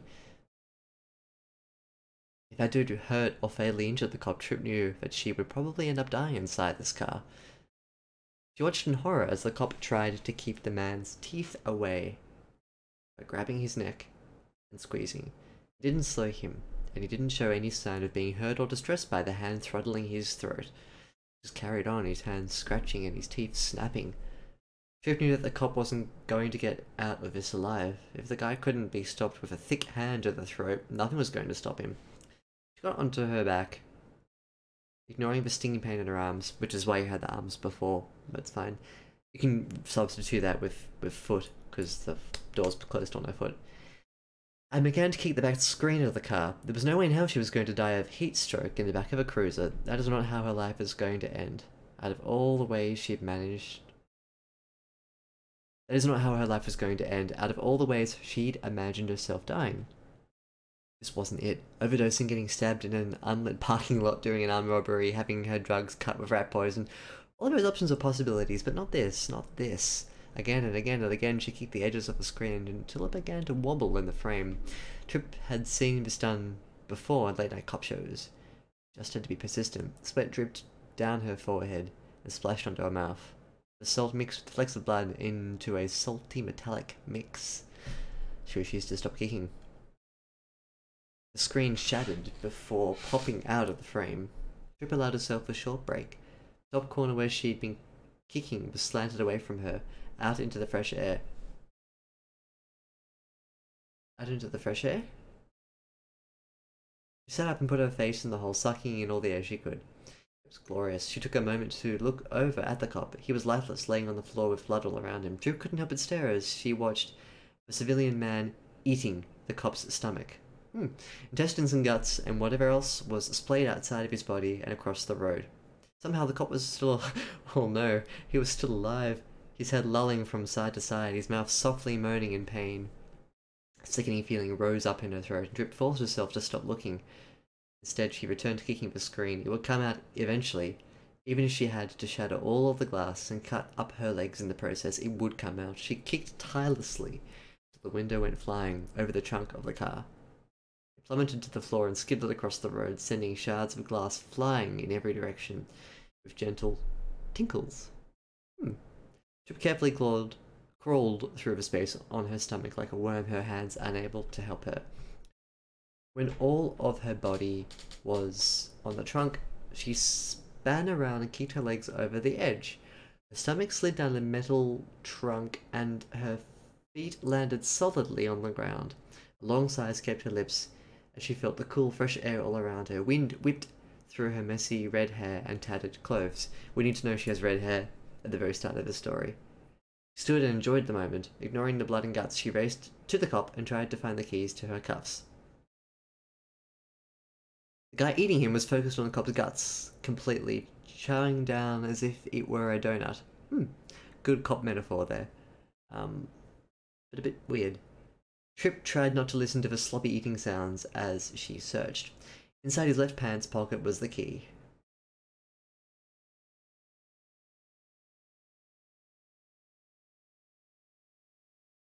She had a hard time sitting down on the ground next to all the blood so her hands could grab the keys. She managed it by holding her breath. It took her even longer to unlock the cuffs. For a while, she thought she wasn't going to be able to do it. Just as she was about to give up, the key slipped into the lock and the cuffs fell from her wrists. The key dropped too.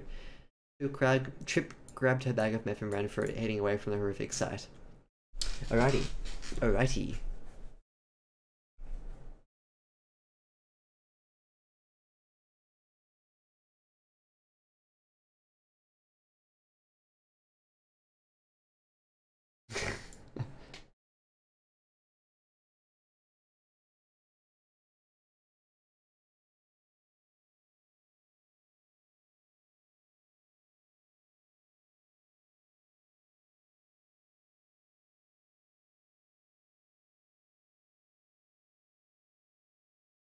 Good, I like this discussion about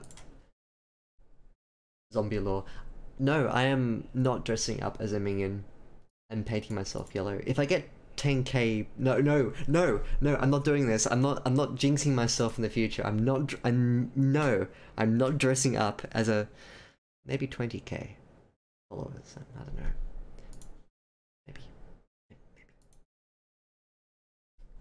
I'm not dressing up as a minion. Okay, I don't.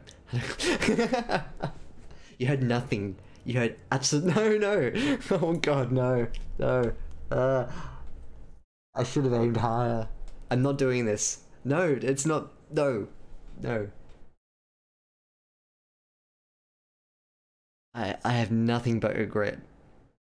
I have nothing but regret right now. Anyway, so back into the story. Let me define a word. A police cruiser is a... Ooh. No, that's from GTA.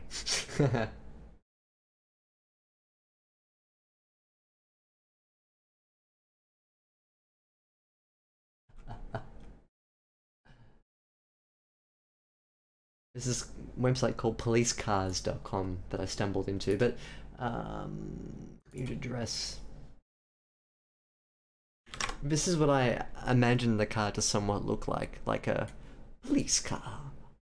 Like your typical black and white cruiser. Now, one question I had was,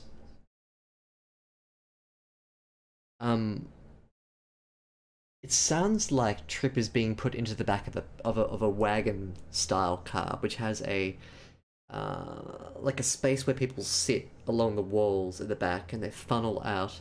There's a division between the front cab and the back cab.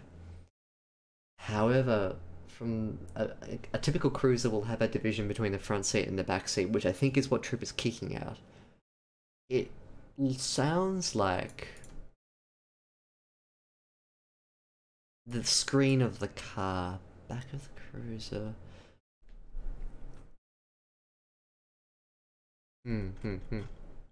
Okay.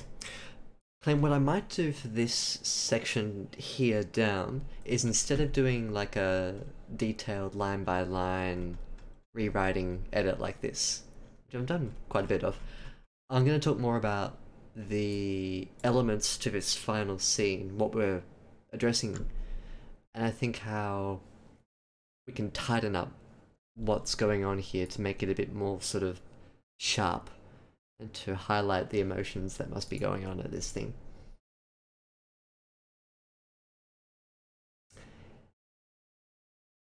Psycho, that's a clip of me saying no. No, I recant. I withdraw.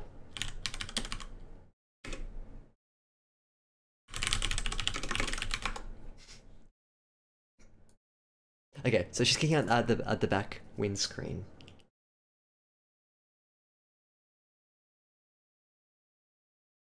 Back windscreen. Oh yeah. Good, excellent, nice. Alrighty, so what we're gonna do from this point on, I think, is just I'll go through and make comments. I think if I do like a line by line thing, I'm gonna run out of time. I could save it for another edit on Sunday, but I don't know if it's enough content. Yeah, it's only 856 words. So for the remainder of tonight, I'll go through and I'll just take it as it comes, but I won't make suggestions line by line. I'll do a developmental edit. For those curious, okay. Americans and UK people have different things when they say copy editing, developmental editing, line editing.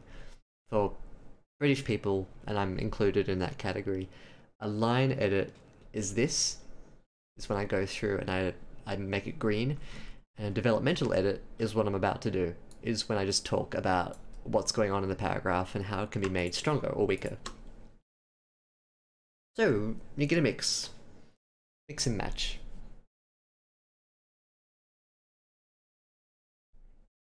Her eyes glanced back to the cop he was fighting the other man. Trip put her knees onto the seat below, pushed herself up, pressing her nose against the back window.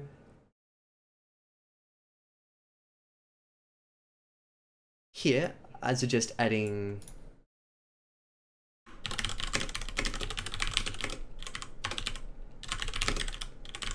at a moment of disbelief after the sentence. Like, Trip struggled.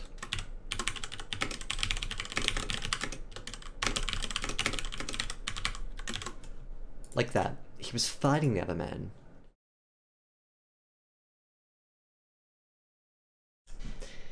He was wearing a plaid shirt and ripped jeans and a thick brown scraggly mess atop his head. Probably a detail that we need.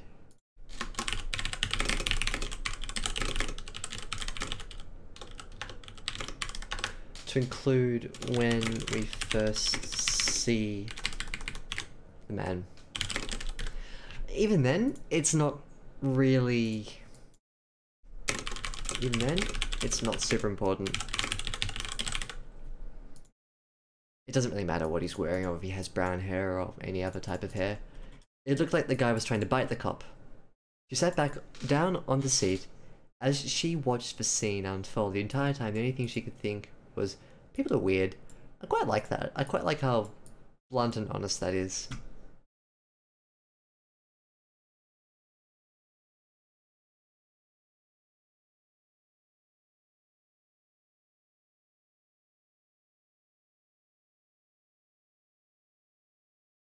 Give me one sec.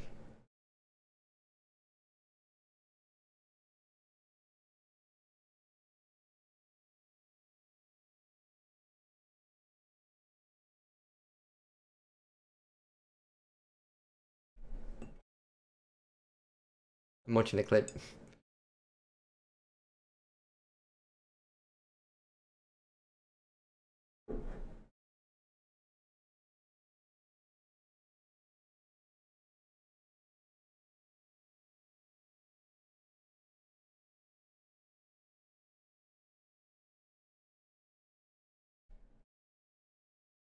I have only regrets for making... I didn't even make the promise. I haven't committed to anything. I'm not talking about this.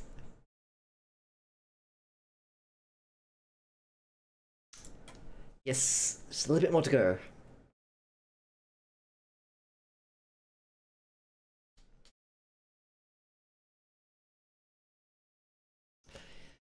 It was only when the cop started to stumble to the ground that Trip realised the world of shit she was in. So, that's not a bad way to move things forward. In a very short and succinct sentence, you've toppled the balance of power between the civilian and the cop. What you could also do is do like Trip watched in horror as the cop went down, and etc. etc. Like, you can do one of two ways. He landed on his fat ass. The attacker followed, falling down top of the cop with his jaws gnashing. So this declares what's going to happen, and this backs it up. That's quite clever. If Badger totally injured the cop, Trip eventually would probably end up dying inside this car. I think we know why. I don't think we need to expand why that's the case. I'm gonna suggest keeping this as one paragraph, though. Now, watch out for sentences like this, where it didn't slow him and he didn't show any sign of being hurt or distressed despite the hand throttling his throat. He just carried on, his hands scratching and his teeth snapping. Be careful here with the use of he. I can follow the characters in your sentences, but I think it'd be cleaner if we avoided the use of the pronoun.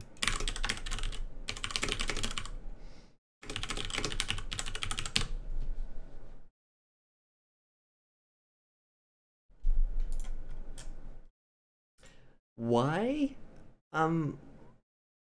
It didn't slow him, and he didn't show any sign of being hurt. There's a lot of confusion here about like which pronoun is going where and what's happening. Only confusion in the sense that it's mild. This isn't a bad example of like,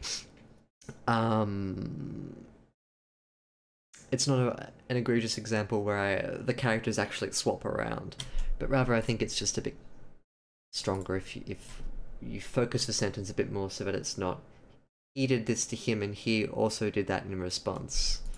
Just get rid of a he and refocus it. Does that make sense? Trip knew that the cop wasn't going to get out of this alive. If the guy couldn't be stopped with a thick hand to the throat, nothing was going to stop him.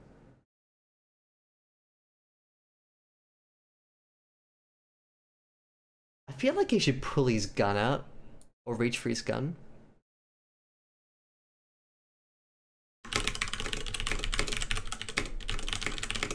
I can make a political comment, but I won't. I feel like he should go for his gun.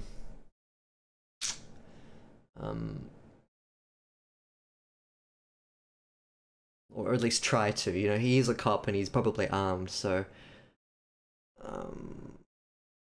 with one hand, while trying to keep the other guy at bay.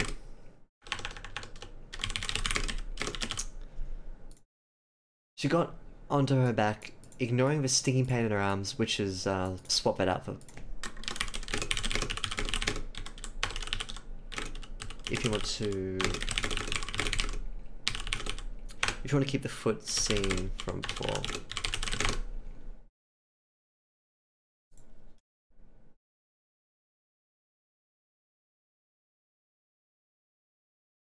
It didn't strike me at first either.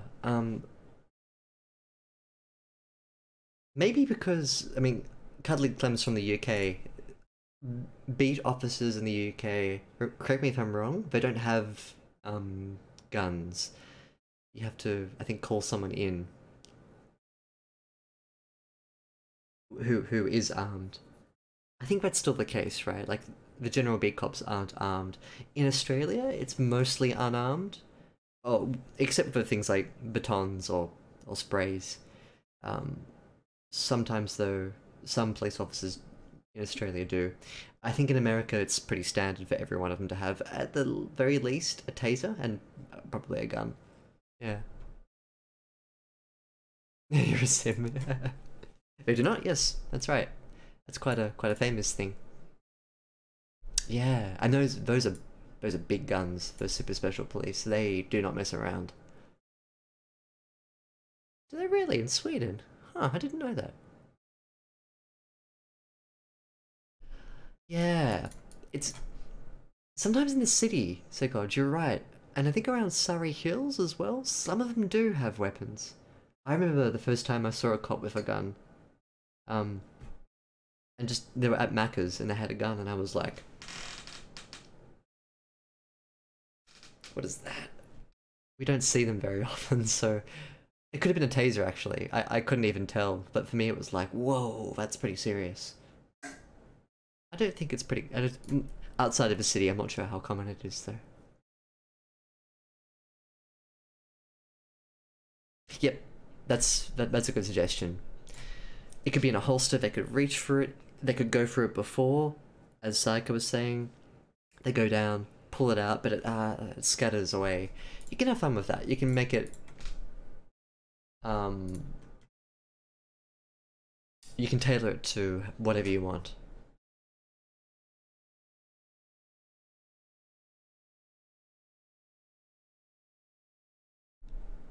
Yeah, it's confronting when you see it. You're like, oh, that's the thing that could kill me. I think in when I was in Singapore about a decade ago, they were having a big sort of anti-drug campaign, and they had people in the airport with some submachine guns just walking around, and they were part of the security forces there. Singapore's different though. I mean, it's a um, they don't mess around. But I don't think beat cops in Singapore have guns either. I'm not sure about that. Yep. No matter how she was going to die of heat stroke and like a cruiser. That is. Hmm.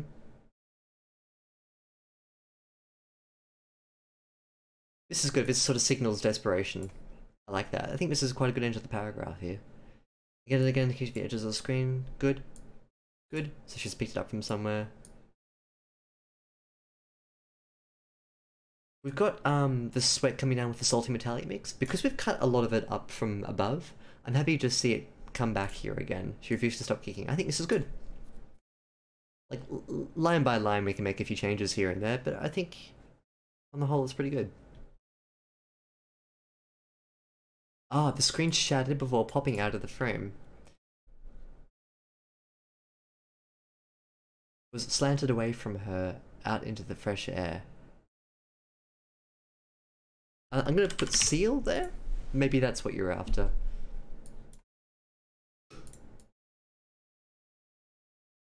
Face to the hole, maybe sucking in all the air she could.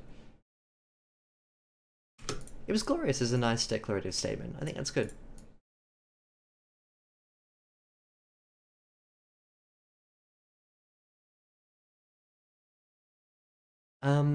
This happens too quickly, I think. Here, we can afford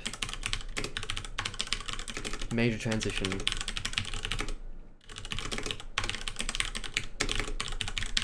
Emphasize the heavy thing that we're about to witness.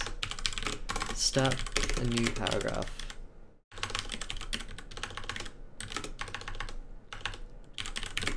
Take your time.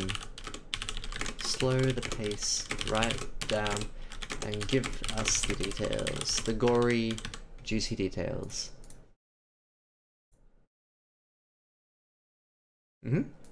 Stretch it out. And that way you'll make it seem more impactful, because right now it's just, hey, I'm getting some air, looking over at the cop, oh, he's being eaten. When you have everything like that in one paragraph, it makes it sort of less impactful as if you split it. Be like, she took a moment to look over at the cop. You can even do a one-sentence paragraph like, she couldn't believe her eyes. He was like this. This is the kind of structure I think you should employ. One line paragraph and then straight down. This is quite a small paragraph here.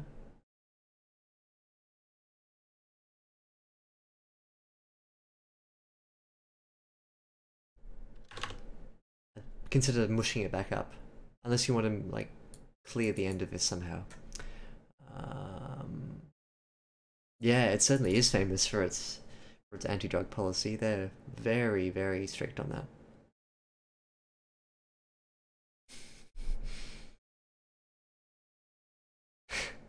Very imaginative. I like that.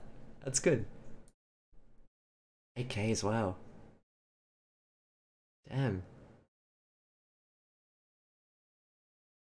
Good question, Psycha. Probably not unless there were flies around already. Even then, it takes a little while for the smell to spread.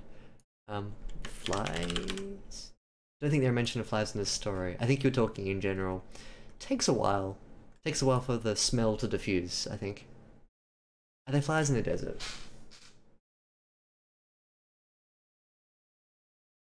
I imagine they're some type of fly. I could be wrong. I don't know. Right, he's not dead at that point, so it's too soon.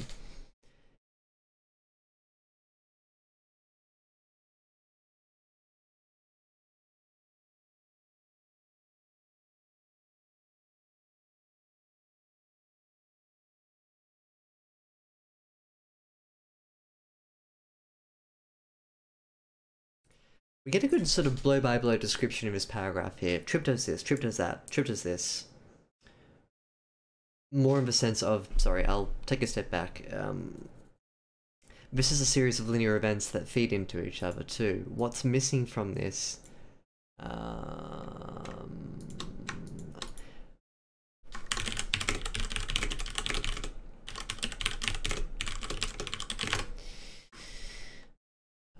There's determination.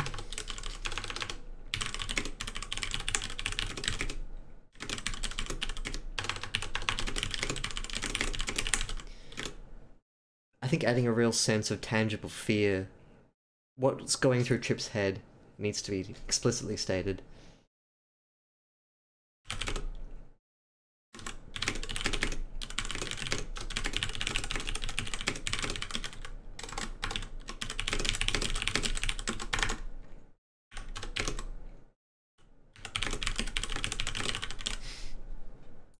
Right. When all of her body was on the trunk, when she'd finally reached her trunk,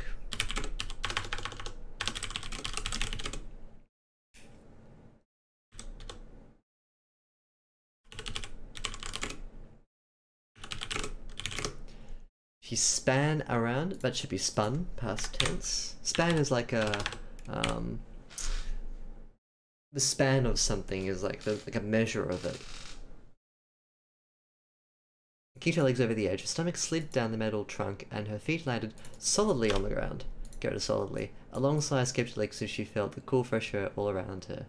Wind whipped through her messy red hair and tattered clothes. Definitely needs to come earlier. This is such an important detail. Huge detail. But 100% needs to be established earlier. Remember the black bag. Scarface's parrot thing. Don't make your reader reimagine elements of characters and settings once they've already been established.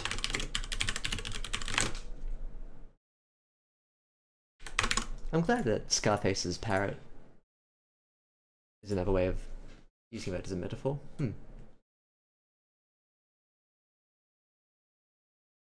You had me worried there for a second. Good unreliable narrator detail, by the way. Getting your narrator to change details about your character, like an obvious change in detail. That would be a very interesting thing to work with. If your narrator has the kind of relationship to the story that can warrant such a technique. Good question, Juxtaterrestrial. What am I still doing up? I've got another 15-20 minutes to go. This is, I think, it's 11:12 p.m. my time. I'm usually up at this time. Not Wednesdays, though. This is a special night for this week. Hello, also, hi, welcome back to the stream. Good to see you.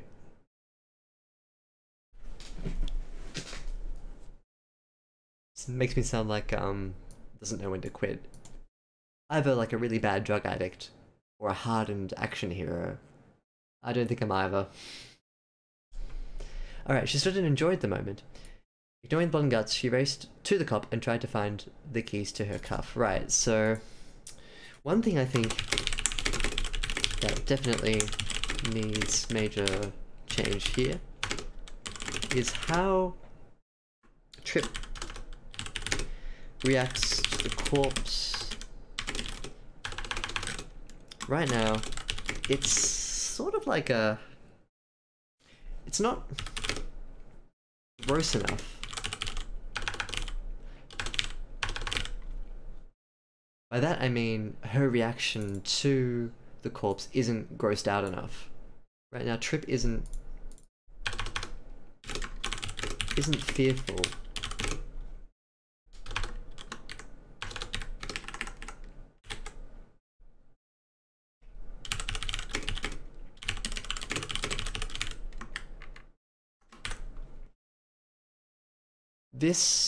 This element here will impact the story.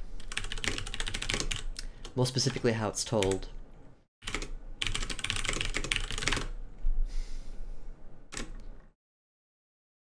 Right now it reads a bit too much like she casually walks over, picks up the keys, and then goes away, and there's a guy there eating him, but, you know, don't worry about it.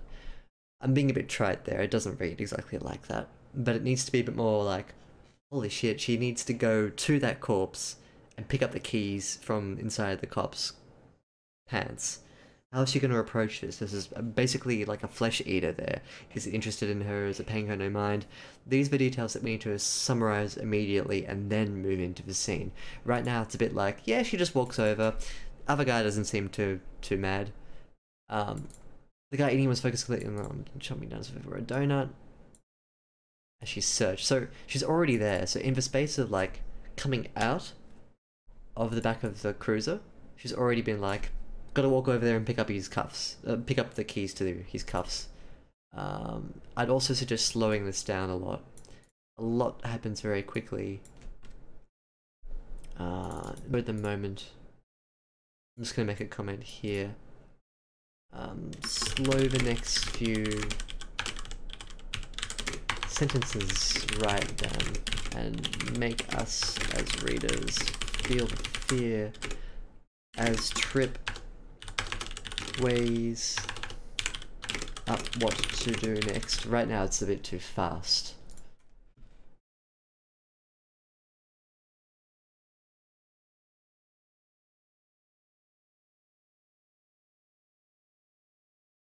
I agree with Saika's first comment here about the pile of donuts. Batch of donuts, pile of donuts? Yeah, consider changing it to, plural. Or a pile. Oh! They. That's as plural. Pile of donuts. If you get rid of sounds, it's just sloppy eating as you approach. Yeah. Either way, I'm 50-50 on that one. I'm not going to lose sleep at night if you keep in sounds.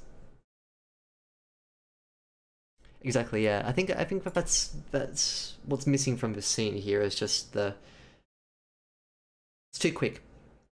Slow down everything, drag it out. As a reader, this is the part of a story that I want. This is the teeth of the story. Before it's just building up to this point. This is where you have to make it shine. Don't cut it short too early. Flesh it out. As if they were a giant donut.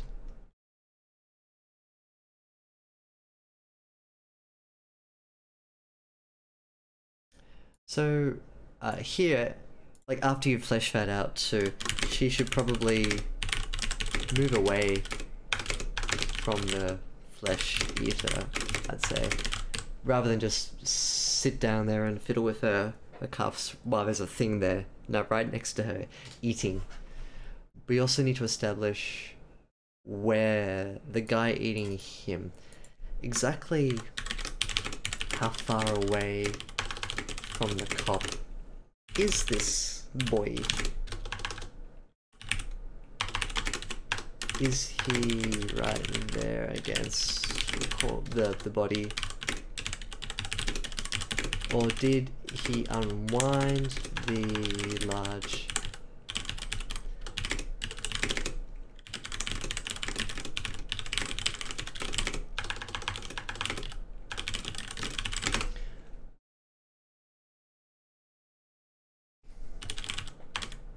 NTES?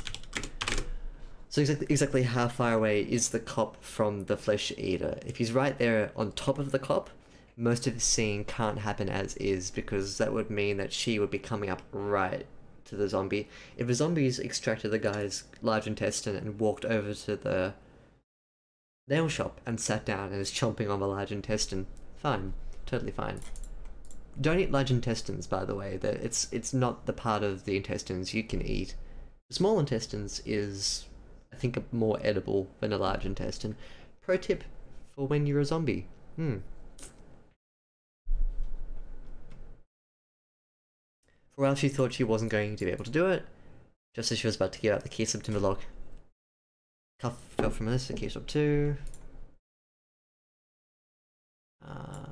Just the end part of it here needs more fear, so...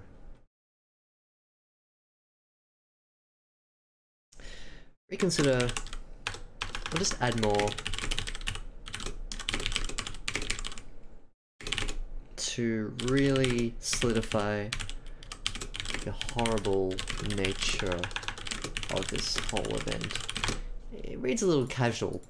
Let's sort of amp up the fear, the hallucination. Now, if you're clever, and I know you are, Miss CuddlyClem, let's consider reintroducing some of her paranoia back into the equation too. That would also make this whole scene really interesting. I'm going to talk about this more than I'm going to write it down.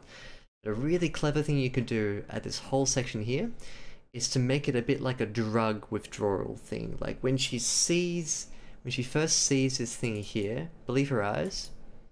So maybe, I will type it down, you can introduce an element of the drug withdrawal here in the same way that you began the story with the In the same way that you began the story with the unreal, unnatural elements, so too here you can play up the unreal to good effect. That'd be really good to reintroduce those unreal elements, the sense that the world's bending around her and she can't control it.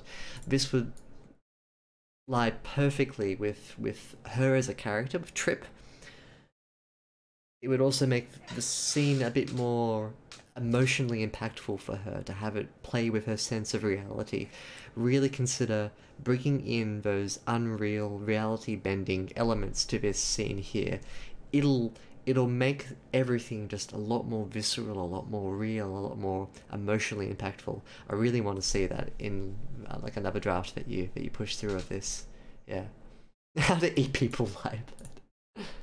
Hey, you guys come for some editing, and really we're all here just for the cannibalism. That's what we're doing. Oh yes, you are, Cuddly Clam. That's in response to this. I'm not clever. You're on Flesh Talk. Ooh, Brain Pie. Hey, Pandas from Mars. Good to see you. Fresh brain pie.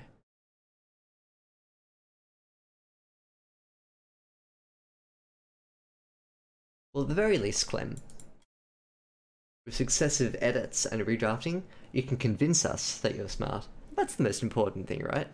It's just projection. It's like what I do. I have no idea what I'm doing. I just project. It's what I do. Ooh, that's my phone battery on low. Good timing though, because I think I've finished up the stream. Not right now. I'll talk a little bit and then close down. I just wanted to talk a bit more generally about the story. Ooh, don't catch the prawns. Huh?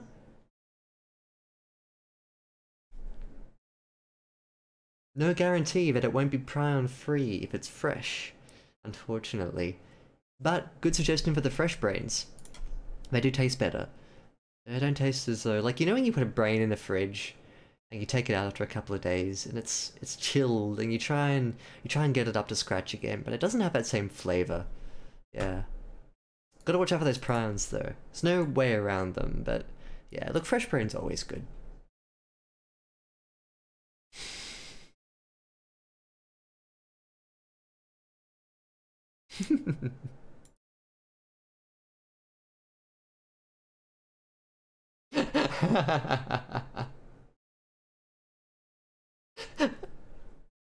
Good, good.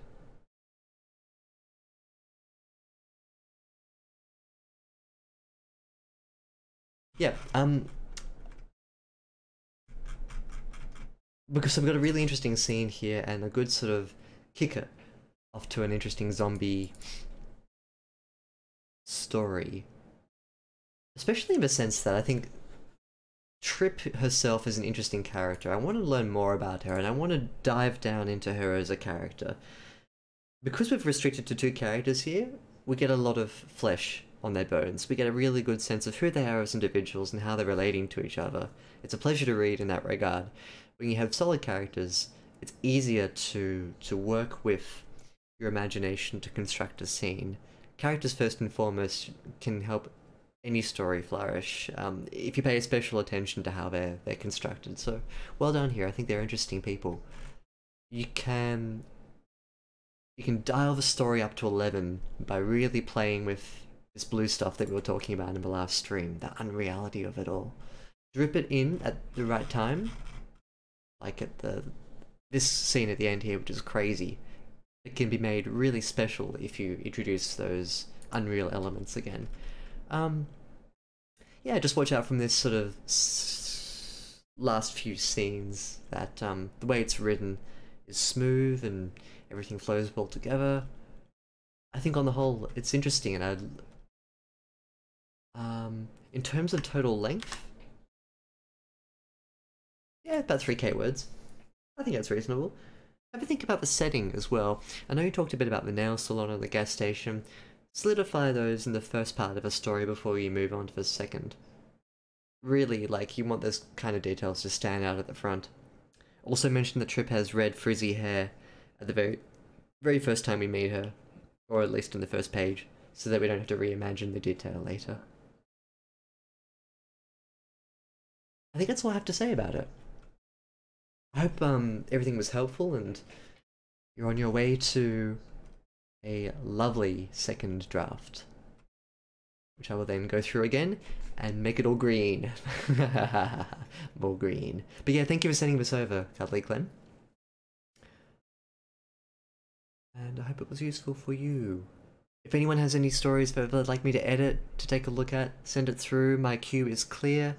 Join my Discord, say hi. And yeah, I'll be back on Sunday morning. Hopefully with a new story to edit. Yeah, so what's next? You tell me. You let me know what's going on. Or if you've got something else you'd like me to look at, let me know on Discord. Or send me an email. Good. That's fun, Clem. My pleasure. Thank you for sending it through. And yeah, well done. I really like what you've done here. And with that, thank you for everyone who tuned in tonight. Hope you have a good rest of the week. We will catch you Sunday, 9 AM my time. So we'll see you then.